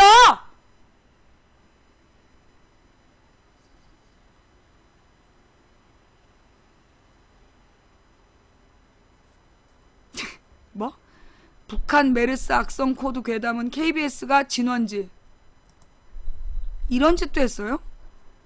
북한발 메르스 악성 코드 괴담 이런 걸 퍼뜨렸어? 근데 이게 KBS가 진원지야. 교육용 바이러스를 오인했대. 아, 이제 메르스도 북한이 퍼뜨렸다 뭐 이런 얘기하고 넘어갈라 그랬나 보지? 북한발 메르스 악성 코드 괴담은 KBS가 진원지. KBS가 북한과 연계된 메르스 악성 코드를 발견했다고 단독 보도했다가 사실관계를 수정하는 보도를 했다. 북한이 KBS 보도에 모략 악담이라고 격분하는 그 상황까지 발생했으며 사실관계가 밝혀진 후 KBS는 괴담 유포자로 비난받는 상황에까지 이르렀다. 12일 뉴스9을 통해 메르스 정보를 믿기로 한 악성 코드 이메일이 배포되는데 KBS 취재 결과 악성 코드와 연결된 IP가 북한 소재로 드러났다고 단독 보도했다. KBS는 KBS 보안팀이 악성 코드와 통신하는 IP를 추적한 결과 북한 IP와 통신을 시도한 것으로 확인됐다. 북한에서 만들었거나 뿌렸을 가능성을 시사한다며 주의를 당부했다. 한국인터넷진흥원은 같은 날 메르스 관련 스미싱 악성 코드 주의 당부 보도자료를 냈다. 메르스 관련 이슈를 위장해 감염을 유도하는 악성 코드가 유포되고 있다며 주의를 당부하는 내용이다. KBS 취재팀은 한국인터넷진흥원의 보도자료와 실사례를 해당 악성 코드를 발견했고 자체적인 IP 추적 등을 거쳐 북한과의 연계성을 의심한다는 뉴스를 내보냈다. 북한은 이 보도에 강하게 반발했다. 북한 조평통 서기국은 14일 논평을 내서 모략 악담이라며 전염병 사태까지 동족 대결에 악용해보려는 극악한 도발 망동이라고 말했다. 문제는 KBS가 발견한 악성 코드는 국내 보안업체가 만든 교육용 파일이었다는 점이다. 국내에서 교육 목적으로 제작된 악성 코드로 실제 북한과의 연계성이 없다는 것이다. 15일 메르스 악성 코드 북한 수행 둔갑 소동 제목의 현장에서란 기자 칼럼을 통해 같은 날 해당 악성 코드는 북한의 소행이 아니라 국내 한 보안업체가 정보보안 교육에 쓰기 위해 만든 교육용 샘플 파일이라는 사실이 밝혀졌다고 보도했다. KBS는 순간 괴담 유포자가 돼 여론의 문매를 맞았다. 온라인상에서는 사실 확인도 안 하고 내보낸 기사 사과는 아몰랑 메르스 악성 코드 북한 소행 소동 확인 않고 올린 기사와 보도한 KBS 해프닝 관련 적극적 후속 조치를 하지 않고 있다는 등의 비난이 쇄도했다. 이것들은 뭐만 생기면 북한 탓이야. 뭐만 어쩌면 북한 탓. 그래가지고 천안함 사건 일어나고 얼마 안 돼가지고 진도 앞바다에서 헬기가 떨어졌는데 그게 북한에서 레이저를 쐈다고 그렇게 또 뻥쳤다가 걸렸잖아. 세월호 MBC 자화자찬 보고서 대통령 추천 이사가 썼다.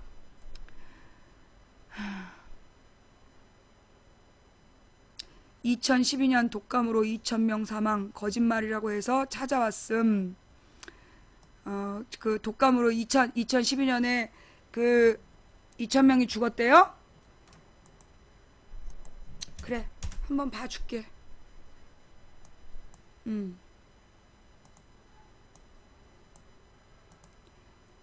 독감 우습게 봤다가 지난해 2,000명 사망. 새해부터 보건의료 분야 취재를 맡게 됐다. 처음으로 맡게 된 아이템이 바로 독감. 대부분 시청자가 생각하듯이 저도 독감 좀 걸려봐야 며칠 고생하면 낫는 감기일 뿐 아니라 생각했다.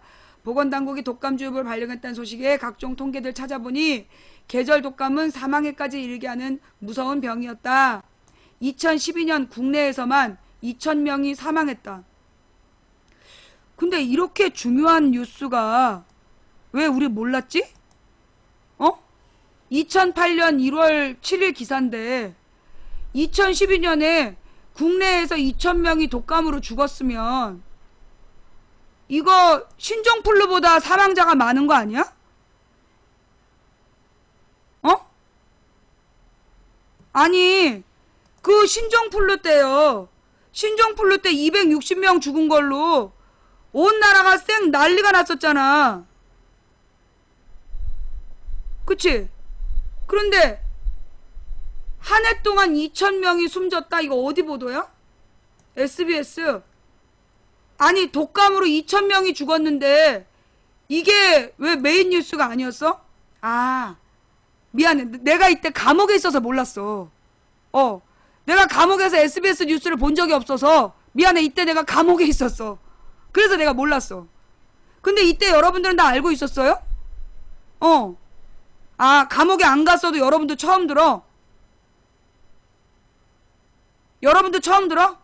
나만 처음 듣는 게 아니라? 나 2012년 11월 16일에 허위사실 유포했다고 누명 쓰고 잡혀 들어갔다가 2013년 2월 8일에 허위사실 무죄 받고 출소했어. 그래서 내가 감옥에 있었는데 이렇게 한 해 동안 2,000명이 사망한다는 기사를 왜 우린 이제 보냐고. 모르는 사람이 더 많다. 다들 처음 봐요? 이 기사는 사실일까요? 질병관리본부의 집계 결과, 이게 지금 질병관리본부의 집계 결과래. 아니 독감으로 2,000명이 죽었다면 굉장히 심각한 뉴스 아니야? 신종플루 때 온 나라가 뒤집어졌는데, 예? 아니 신종플루 때 온 나라가 뒤집어지고 260명 죽었는데 한 해 동안에 2,000명이 죽었다면서 어떻게 이 뉴스가 이렇게 그냥 묻힐 수가 있어? 아, 예방접종하라는 뉴스였구나.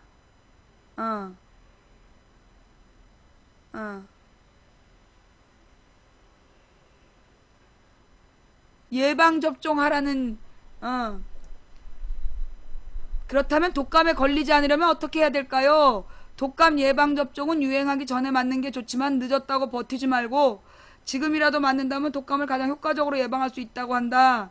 예방주사를 맞으면 독감에 걸리더라도 증세가 훨씬 가볍고 사망률 70%가량을 낮출 수 있다는 게 전문의의 설명. 이것도 뻥이잖아. 이거 뻥이잖아. 물백신. 그 독감 예방주사 맞으라고 이거 백신 파는 그런 보도구만. 근데 내용은 확인해봐야 돼요. 이게 진짜인지. 보건당국의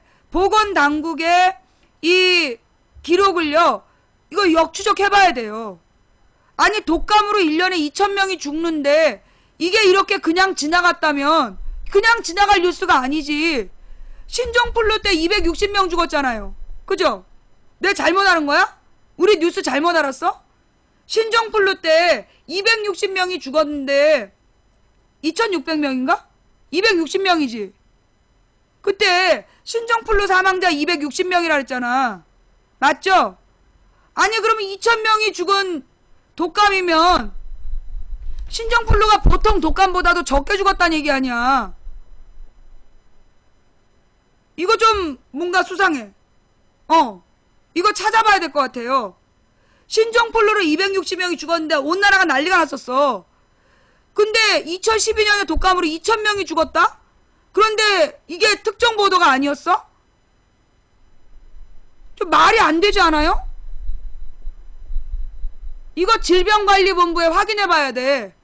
저 특종도 아니었고 관심도 못 끌었던 뉴스야 저게. 일단 저 뉴스에 대해서요.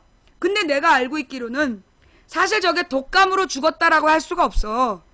내가 볼 때 저 숫자 대부분은 그 중환자실에서 죽어간 사람 숫자 더한 숫자하고 비슷할 거라고. 왜냐? 중환자실에서 죽어가는 대부분이 감기로 죽어요. 내가 그 얘기 했잖아. 그 일주일 동안에 가령 뭐 침상이 20개 병동인 중환자실이다. 그러면 그동안에 일주일 동안에 서너 명씩 죽어. 일주일에 서너 명이 죽으니 한 달에 20개 병상 중에서 뭐 한 달 동안에 죽어가는 게 뭐 10여 명 이상이야. 1년이면 100몇십 명 병원 하나당. 그렇게 따지면 실제로 중환자실에서 죽어가는 감기로 죽는 사람 숫자가 저 정도 되는 거 맞아요. 그러면 이건 독감으로 죽은 건가요? 지병으로 죽은 건가요? 이건 독감으로 죽었다라고 얘기하면 안 되는 거야. 이것도 내가 볼 때 이거 나는 뻥기사라고 보는 거야. 왜? 실제로 중환자실에서 죽어가는 많은 사람이 감기 바이러스 때문에 죽어요. 그 감기 바이러스가 지병이 있는 중환자에게는 치명적이라서 그래서 죽는 거야. 그러면 그걸 독감으로 죽었다라고 얘기하면 안 되지. 그건 독감으로 죽었다라고 얘기하면 안 되는 거야. 저 숫자가 정말 멀쩡하고 건강한 사람이 독감 예방주사를 안 맞아서 정말 독감 때문에 죽은 거냐? 질병관리본부에 따져봐야 될 문제예요. 이거는. 저 2,000명이란 숫자에 대해서. 예. 여기 보니까 뭐라고 나와있냐면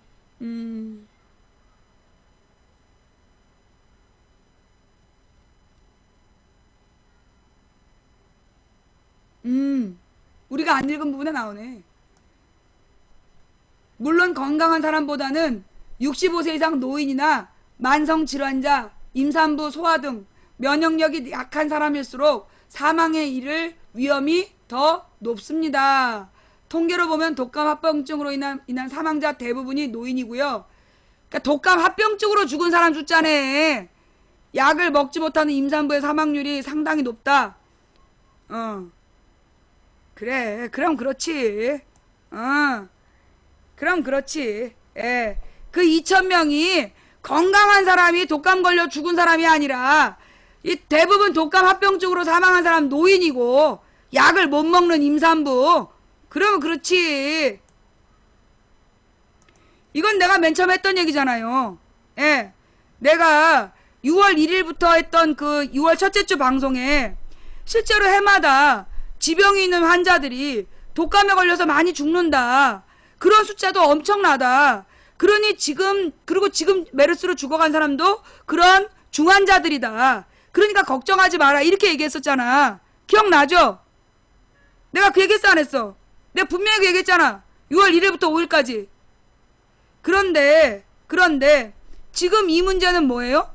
지금 메르스는 지병이 없었던 사람도 걸려서 죽고 젊은 사람도 걸린다는 거야. 일반적인 독감을 의료진이 걸려갖고 죽지는 않잖아. 의료진이 일반 독감에 걸려갖고 메르스처럼 죽냐고. 삼성의료원 의료진이 독감 걸려가지고 6명씩 죽어 해마다? 6명씩 그 삼성의료원에서 그 의료진이 독감에 걸려? 그런 건 아니잖아. 이게 메르스와의 차이점이에요. 메르스와 일반 독감의 차이점이라고. 그 다음에 이 메르스 이야기가 지금 내가 지금 고민되는 게 뭐냐. 이 영상을 틀까 말까 고민한 영상이 하나 있어. 뭐냐 하면 그래도 일단 한번 같이 봅시다. 같이 이 영상을 보고 그 영상에 대해서 우리가 판단을 같이 한번 해보자. 무슨 얘기냐?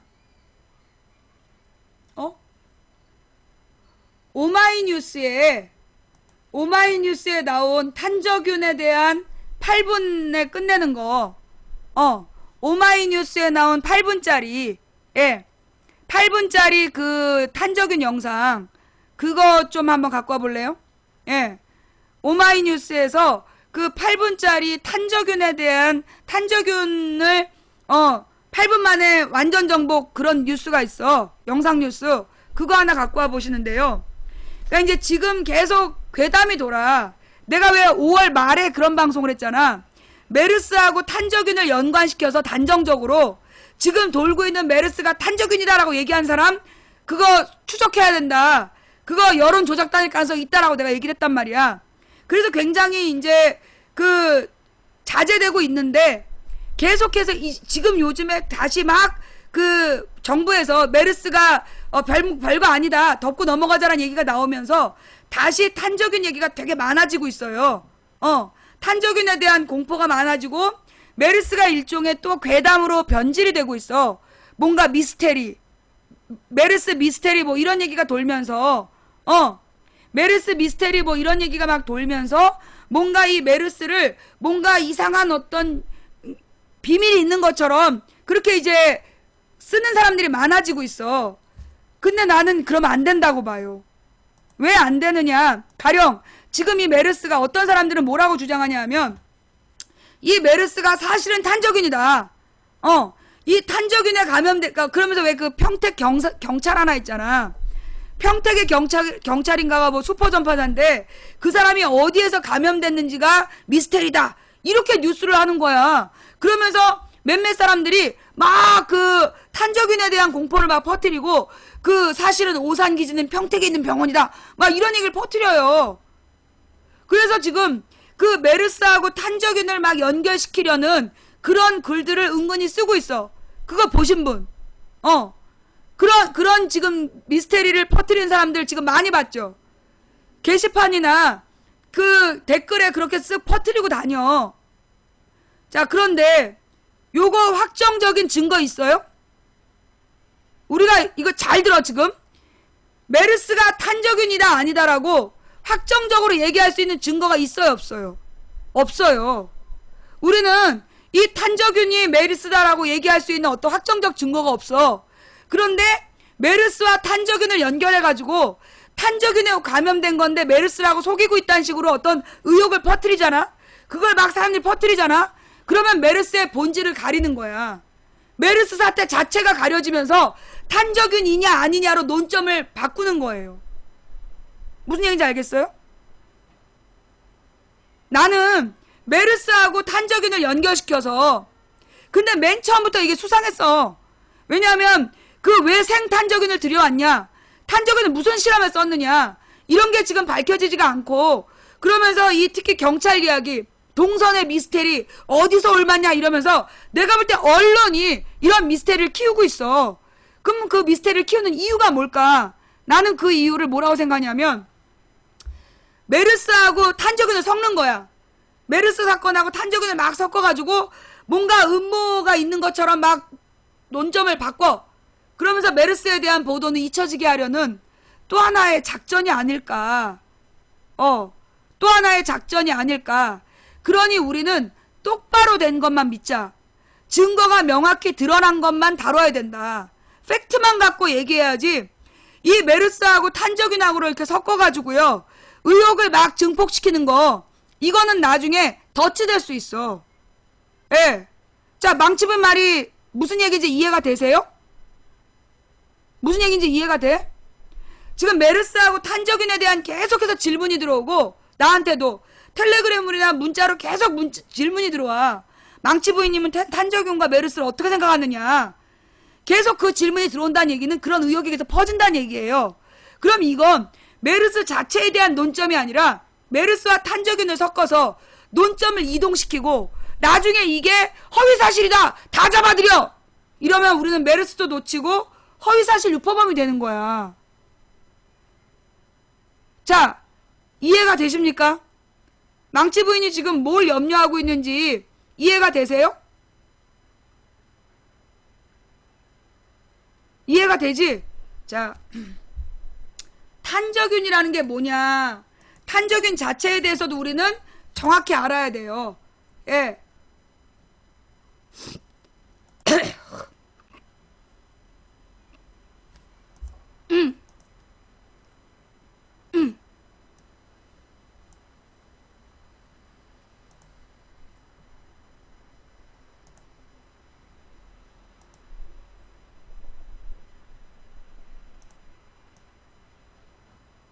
안녕하세요. PT뉴스 이주연 기자입니다.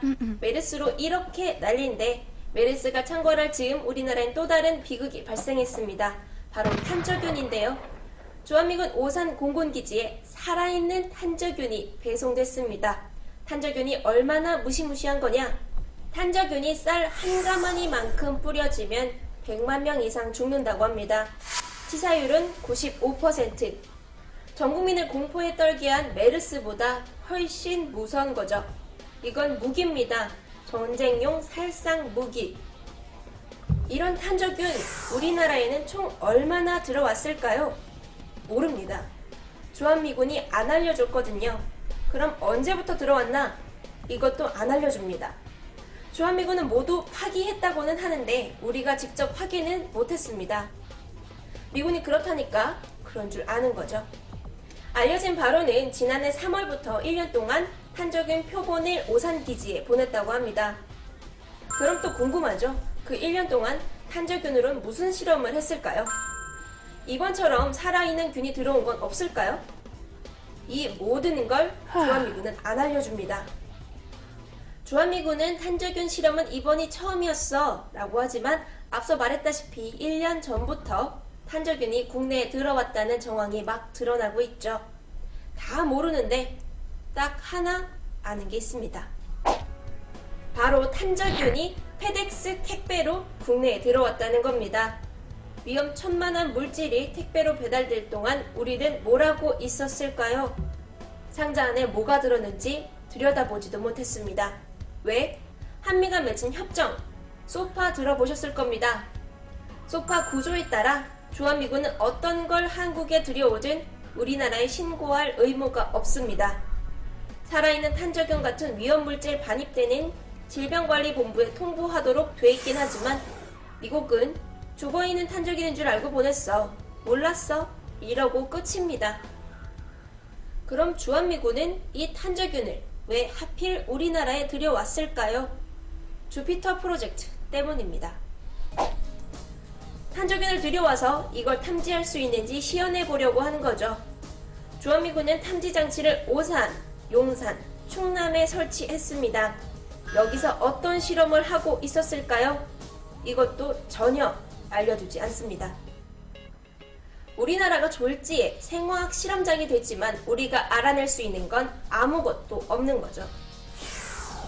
이 프로젝트를 이끌고 있는 피터 이메뉴얼 박사. 2013년 주피터 프로그램의 1단계 실험 대상은 탄저균과 보툴리눔 A형 독소라고 발표했습니다. 보툴리눔이 뭐냐? 이건 탄저균보다 10만 배 정도 독성이 강한 물질입니다. 상황이 이러니 오산, 용산 기지 등에 보툴리눔도 반입해 실험한 거 아니냐는 합리적 의심이 제기되고 있습니다. 그러나 주한미군은 여전히 답할 만한 정보를 갖고 있지 않다네요. 그럼 왜 하필 우리 땅이냐? 이메뉴얼 박사는 한국이 우호적이라서 라고 답했습니다. 우리가 우습나요? 죄다 안 알려주고 책임도 안 집니다. 미국 국방부 장관이 사과한다고 했지만 그게 답니다. 그는 조사 결과를 한국과 공유하겠다라고 했는데 결국 조사는 자기들끼리 하고 우리나라엔 홍보만 하겠다는 겁니다. 미안, 이게 끝인 거죠. 우리는 매년 주한미군 방위비 분담금으로 9천억 원가량의 돈을 씁니다. 그런데도 미군이 위험물질을 들여오건 말건 우리 건강이 위협되건 말건 우리는 알아낼 수 없습니다. 우리나라의 검역주권, 국민의 건강권이 위협된 이때 정부는 당연히 따져야죠. 자, 그럼 우리 정부는 미국 측에 공식적으로 무슨 항의를 했을까요? 아무것도 없습니다. 박근혜 대통령은 뭐라고 했을까요? 역시 한마디도 없습니다. 우리 정부는 함께 조사해야 한다는 당연한 요구조차 못하고 있습니다. 질병관리본부가 오산기지를 방문했지만 주한미군은 시설을 잠정 폐쇄했다는 이유로 폐기의 증거물은 전혀 공개하지 않았습니다. 앞으로 조사도 이렇게 안 되리란 법이 없겠죠. 엄청 불평등해 보이시죠? 미국 앞에서 우리는 왜 이렇게 작아질까요? 이게 다 소파 때문입니다. 자, 그럼 소파 구조만 개정하면 되나요? 아니죠. 소파 대다수 조항이 불평등합니다. 그걸 단적으로 드러내는 게 미군기지 오염 문제입니다. 서울시가 대한민국을 상대로 손해배상 청구 소송을 하고 줄줄이 이겼습니다. 엄청 희한하죠? 이것도 미군기지 오염과 관련돼 있습니다. 용산기지 인근 녹사평형 지하수가 발암물질 벤젠에 오염됐다고 처음 드러난 게 벌써 14년 전입니다. 주한미군은 자체 정화를 이미 끝냈다는데요. 그런 후에 조사를 했는데도 벤젠이 기준치 2000배가 검출됐습니다. 정화는 안 된 거죠. 근데 더 기가 찬 건 미군은 이렇게 오염된 기지를 회복할 의무가 없다는 조항이 소파에 있다는 겁니다. 14년 동안 서울시는 수십억 원을 들여 용산기지 인근 정화 작업을 벌였습니다. 그 후 대한민국을 상대로 소송을 합니다. 미군이 아니라 우리나라예요. 이것도 소파 때문입니다. 그럼 우리 정부는 미국의 구상권을 청구해야 하는데 이걸 행사한 적이 없습니다. 그냥 우리 세금으로 미군이 오염시킨 땅을 정화하고 있는 거죠. 용산기지 정화에 1000억 원이 넘는 돈이 들 거라고 예상됩니다. 이것도 우리 정부가 오롯이 감당할 거라는 불안한 예측이 현실이 될 가능성이 높은 거죠. 비소와 페놀 등에 심각하게 오염된 부산 하야리아 기지의 경우 처음엔 정화 비용이 3억 든다고 하더니 실제로는 143억 원이 들어갔습니다. 게다가 최근 이 비용을 한국이 완전히 부담하는 걸로 협상을 마무리 지었다는데요. 호구짓을 자초한 거죠. 지금까지 반환된 미군 기지에 투입된 정화 비용은 확인된 것만 1,800억 원이 넘습니다. 원상회복 의무도 없고 우리나라 환경법령 기준을 존중하도록 돼 있는 소파. 탄저균 문제에다가 미군 기지 오염까지. 이 지경이면 소파 개정해야겠죠. 메르스가 창궐하는데도 굳이 미국을 가겠다던 박근혜 대통령이 돌연 이를 취소했죠. 취소를 하긴 하는데 또 가긴 간답니다. 오바마 대통령을 만났을 때 소파 개정에 대해, 아니 최소한 탄저균 사태에 대해 항의를 하고 오셔야 하지 않을까요? 대한민국 군 통수권자인 대통령이라면 한마디 하시는 게 맞죠. 안 그러면 그 자리에 있을 이유가 없는데 말이죠. 언제 가실진 모르겠지만 기대해 보겠습니다. 오늘 PT뉴스 여기서 마치겠습니다. 감사합니다.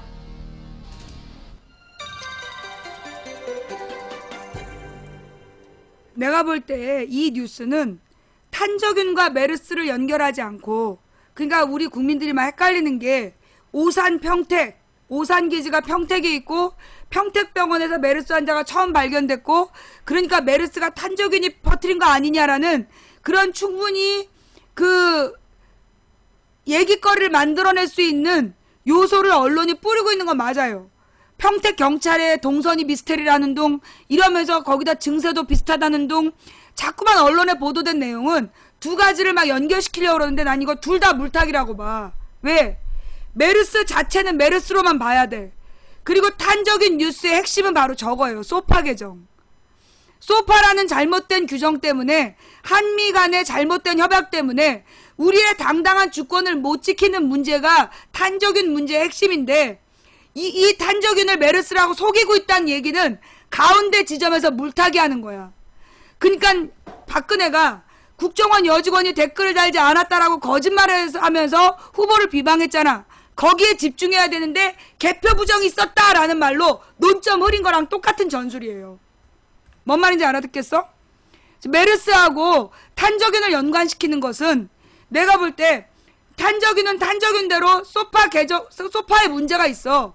그리고 메르스는 메르스대로 정부에서 대처하지 못한 문제가 있고, 두 가지 다 팩트이고 따로 우리가 문제 제기해야 될 심각한 문제이고 피해는 우리가 보기 때문에 우리가 관심 가져야 될 문제가 맞는데, 메르스가 탄저균을 메르스라고 속인다라고 주장하는 것은 소위 박근혜가 허위사실로 후보를 비방한, 국정원 여직원이 댓글을 달지 않았는데 댓글을 달았다라고 문재인이 거짓말했다라는, 그게 선거법 위반한 박근혜의 핵심 범죄야. 증거도 명확한. 그런데 증거를 댈 수 없는 개표 부정이 있었다라는 개구라로 논점을 흐린 사람들과 같은 수준이라는 거예요. 뭔 말인지 알아듣겠어요? 자, 이 망치분이 지금 막 얘기하고 있는 핵심적인 내용을 이해하셨습니까? 예. 이것도 못 받아들이겠는 사람들 많지. 내가 아무리 개표 부정 얘기하지 말라고 그래도 개표 부정을 그대로도 믿고 있잖아. 우리 방 시청자 중에 내가 보니까 개표 부정에 대해서 증거가 없다라고 내가 아무리 얘기를 해도, 그리고 많은 사람들이 그 개표 부정 얘기는 허구다라고 얘기를 해도 기어이 개표 부정이 있었다라고 믿는 사람들이 있어. 그런 사람들이 논점을 흐리는 거야. 우리가 집중해야 되는 건 뭐냐? 100% 증거 있는 거에 집중하라고. 100% 팩트가 있는 거에만 집중해야 된다는 거예요. 메르스 문제는 정부에서 매뉴얼을 따르고 있지 않다. 그게 핵심이야. 정부가 매뉴얼대로 그 방책을 세우지 않아서 지금 수천 명이 격리 상태에 있는 불편을 국민들이 겪고 있다. 이게 팩트. 이걸로 박근혜 정부가 잘못한 거를 비판하면 돼. 생탄저균이 들어와도 우리 정부에서 한마디도 못하는 건 한미 간의 잘못된 소파 협정 때문이다. 그러니 이걸 개혁해야 된다라고 주장하면 돼. 그런데 탄저균과 메르스가 그 같은 거 아니냐라고 물타기라는 건 결국 두 가지 논점을 벗어나서 허위사실 내지는 유언비어에 국민들을 가두는 거예요. 물론 개표 부정이 있었는지도 몰라. 다만 증거가 없는 거야. 또 메르스하고 이 탄저균이 어떤 관계가 있는지도 몰라. 그러나 우리가 증거가 없는 거야. 내가 늘 얘기하잖아요. 우리가 증거를 분명히 갖고 있지 않은 걸 논점으로 삼으면 우리가 유언비어 유포자가 돼서 역공을 당한다고. 그러니 우리는 반드시 팩트가 분명한 부분만 가지고 뚫고 들어가야 된다. 치고 들어가야 된다. 무슨 얘기인지 알겠어요? 여러 가지 의혹이 있지만 그 여러 가지 의혹은 잊어. 우리가 분명히 잡고 있는 단 하나의 증거, 그걸 잡고 싸워야 되는 거야. 잘못된 소파와 탄저균, 소파 개정, 잘못된 한미 행정협정과 탄저균의 문제, 그리고 그 메르스의 매뉴얼을 지키지 않은 박근혜 정부, 이걸로 싸워야 된다. 중심을 잃지 마라. 그리고 반드시 증거를 가지고 싸워야 된다. 뭐 그 밖에 참 할 말이 많지만 내가 목이 지금 너무 아파갖고 더 이상 못하겠어. 사실 내가 오늘 준비한 게 두 가지가 더 있는데 내일 어제 못한 두 가지 해주세요. 그러면 제가 제가 그 부분에 대해 설명하고요. 후 조치는 잘하고 있다네요. 뭘 잘해? 메르스에 대한 후 조치를 잘한다고? 지금 메르스에 대해서 후 조치를 잘하고 있다고 지금 떠들고 있는 거야? 뭘 잘했는데? 메르스에 대해서 후 조치 뭘 잘했는데? 매뉴얼도 다 어기고. 자, 노컷 뉴스 좀 갖고 와봐. 매뉴얼 초기부터 다 어겼다. 정보 공개 제때 안에서 환자를 기하급수적으로 늘리고 보건당국이 해야 되는 역할 삼성의료원에 맡겨놨다가 삼성의료원에서 두고두고 문제를 일으키고 있는데 뭘 잘했어? 뭘 잘했어?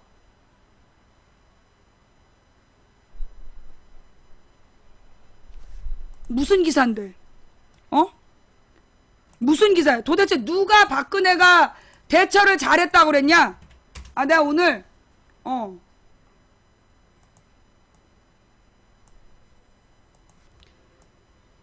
WHO 사무총장 메르스 변이 없었다. 대중 위험 낮아. 마거리차 세계보건기구 사무총장은 국내 중동호흡기 증후군 바이러스가 감염력이 강한 방향으로 변이하지 않은 것으로 확인됐다고 18일에 밝혔다. 메르스가 변이를 안 한 게 우리 정부가 잘한 거야? 야, 지금 이 아줌마가 얘기한 게 뭐야? 메르스 바이러스가 감염력이 강한 방향으로 변이하지 않았다는 거야. 이게 그 바이러스를 우리 정부가 변이시키고 변이시키지 않고 그러냐? 한국의 바이러스 정보를 세계 최고의 전문가들과 공유해 분석한 결과 희소식이 나왔다. 메르스는 밀실 환경에서 전염되는 만큼 대중에 대한 위험은 작다. 우리의 바람보다 시간이 걸리더라도 메르스 발병은 종식될 수 있다. 한국 정부는 메르스 초기 대응이 늦었지만 이후 세계 최고 수준의 역학조사를 벌였다. 세계에서 한국만큼 메르스에 잘 대처할 수 있는 나라는 그리 많지 않을 것이다. 긴급회의를 열어서 메르스 발병 사례를 논의해 한국의 메르스 발병이 국제적 공중보건 비상상태에 해당하지 않으며 한국에 대한 여행 교역 금지를 권고하지 않는다라고 밝힌 바 있다. 한국에서 지난달 20일 첫 메르스 환자가 발생한 이후 삼성병원 등 특정 병원에서 병이 빠르게 퍼져 지금까지 확진자가 165명이 나왔고 이 중 23명이 숨졌다. 찬 사무총장은 19일 개막하는 간호사 대회 참석자 방한했다. 정부가 여기서 뭘 잘했다는 거야? 지금 제대로 대처하기 시작한 거는 각 지자체에서 대처하기 시작한 거잖아. 지자체에서 대처하기 전까지 정부 차원에서 정보 공개도 제대로 안 했고 격리도 제대로 못 시켰고 지금 정부가 뭘 잘했다 그랬어. 한국 정부는 초기 대응이 늦었지만 이후에 최고 수준의 역학조사를 벌였다. 그 역학조사 벌인 게 정부야? 지방자치제였지? 세계에서 한국만큼 메르스에 잘 대처할 수 있는 나라는 그리 많지 않을 것이다. 그래서 세계가 놀란 거 아니야. 세계가 메르스 따위에 이렇게 사망자가 늘어날 줄 몰라서 놀란 거 아니야. 무슨 대처를 잘해? 이 말의 뜻은 제대로 읽고 얘기한 거야? 바이러스가 전이가 안 된 게 한국 정부가 잘한 거냐?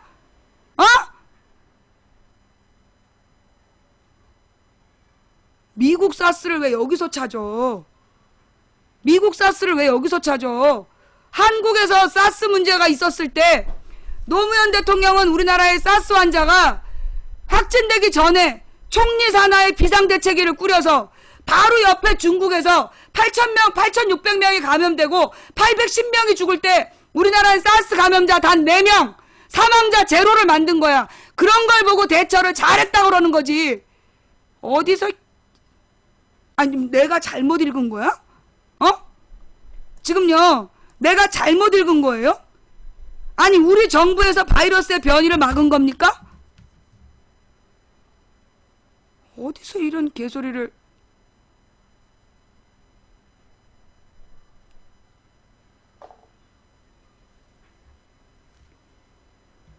그리고 이 WHO 말이에요. 이 WHO에서 활동하는 한인 의사들 나 좀 문제 있다고 봐. 삼성병원이 대처를 잘했다.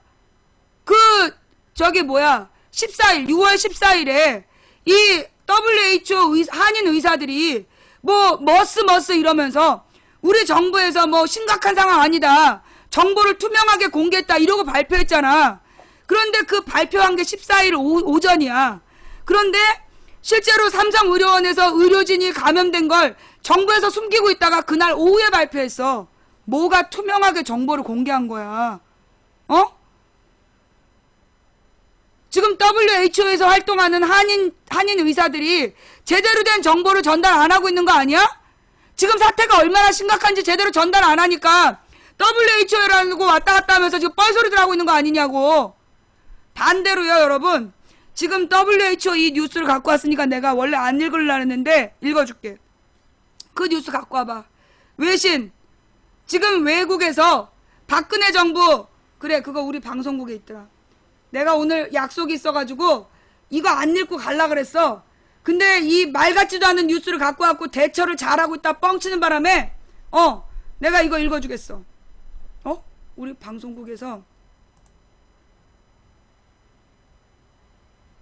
우리 방송국 게시판으로 들어가는 게 사라졌네.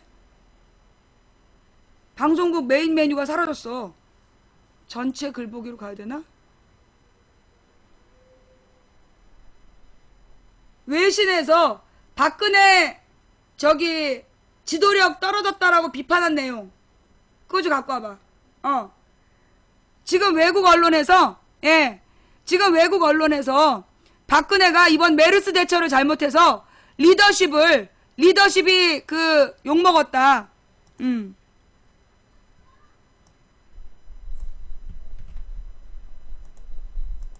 이 뉴스 프로 말고 또 있지 않아요? 뉴스 프로 말고 그 또 있지 않나? 내가 이거 안 하고 넘어가려고 했는데 자, 미국의 토픽스가 메르스 위기 대처로 맹비난받는 박근혜라고 보도했다. 그 조선일보 이번 메르스 위기의 지도력은 어디에 있는가? 창조경제부터 북한 정책에 이르기까지 두드러진 업적 단 한 건도 없어. 후세에 남길 업적은 세월호 참사와 메르스 위기뿐. 미국 최대 웹 커뮤니티 사이트인 토픽스가 15일에 메르스 위기 대처로 맹비난을 받는 박근혜라는 제목으로 중동호흡기 증후군 발병으로 전국이 휘청이는 가운데 정부에 쏟아지는 맹비난은 세월호 참사 때문에 참사에 못지않은 사우스 차이나 모닝포스트 기사를 링크 보도했다. 세월호 참사 때에 못지않다는 사우스 차이나 모닝포스트 기사를 링크 보도했다. 기사는 무능력으로 점철되어 이 정부는 회복 불가능하다. 한겨레 신문이 정부가 올바른 대응 부재로 재앙을 불러일으켰다. 아주경제신문은 이번 메르스 위기의 지도력은 어디에 있는가? 조선일보 등을 인용하며 국내 주요 언론 모두가 박 대통령에 대한 비판 세례에 동참했다고 쓰고 있다. 첫 확진 환자가 나온 후 12일 만에 보인 첫 행보가 내각을 질타하고 여론을 잠재우려 한 것이었으며 메르스 발생 18일이 지나서야 이미 누설된 상태였던 감염병원의 이름을 공개하는 등 포브스가 선정한 세계에서 가장 영향력 있는 11번째 여성인 박 대통령이 메르스 위기 초반에 보인 지도력은 기대와는 달리 절대적으로 부족했다고 기사는 말한다. 미국 최대 포털에서 이렇게 기사를 쓰고 있대잖아. 메르스 사태가 심각해짐에 따라 한국은행이 금리를 낮추는 등 경제에 미치는 여파가 커지는 가운데 정부가 사태를 적극적으로 진화하는데 나서고 있다고 전했다. 그러나 토픽스는 한국의 정보기술사회는 정보와 루머를 산불처럼 번지게 하며 정부에 대한 불신은 이와 결부되어 집단적 성격이 강하다고 지적한다. 이런 한국 사회의 특수성 때문에 위기관리가 더욱 어려우며 국립보건원 방문과 방미 일정 연기 등 박 대통령이 최근에 보인 노력에도 대중들의 메르스에 대한 극단적 반응을 진정시키지 못한다고 말했다. 기사는 박 대통령의 지도자로서의 자질에 대해서도 언급했다. 핵심 공약이었던 노인연금과 반값 등록금 등 폐기, 전망이 불투명한 창조경제 건설 약속, 두드러질 것 없는 외교 정책, 아무런 논의와 성과가 없는 북한 정책과 참담한 인사 임명 등을 예로 들며 현재 임기의 반을 지나고 있는 박 대통령의 지지율은 낮은 30%대에 머물며 두드러진 업적 또한 단 한 건도 없다고 말한다. 토픽스는 박 대통령이 결국 세월호 참사와 메르스 위기 외에는 후세에 남길 다른 업적이 없을 수도 있다고 일침을 가하며 기사를 마무리했다. 이게 그 기사 전문이래.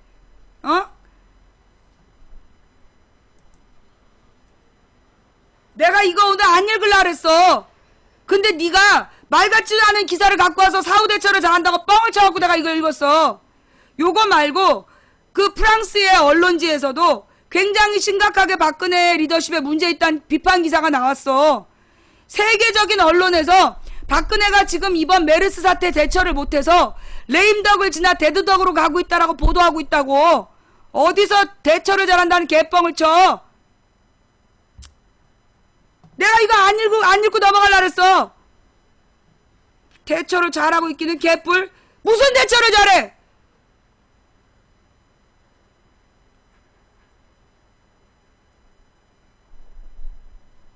망부님 추천합시다. 도지사 전화통화.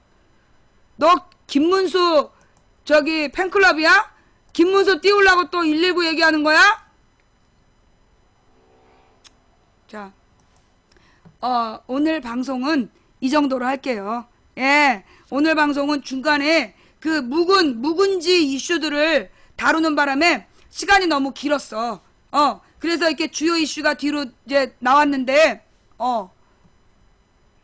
저는 그냥 기사 보고 말한 건데, 그래서 지금 박근혜가 잘못하고 있다는 기사가 수백 개가 쏟아져 있어.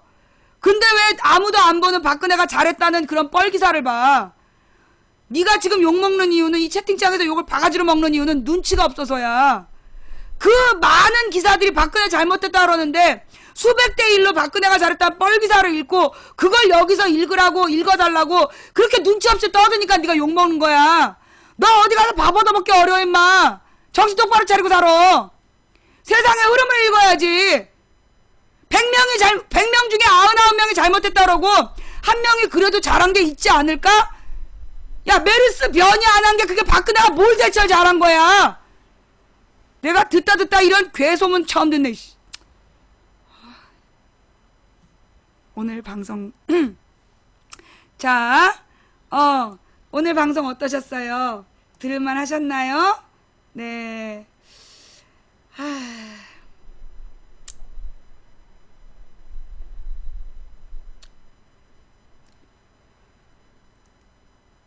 나 요즘에 김현정 씨한테 정말 미안해.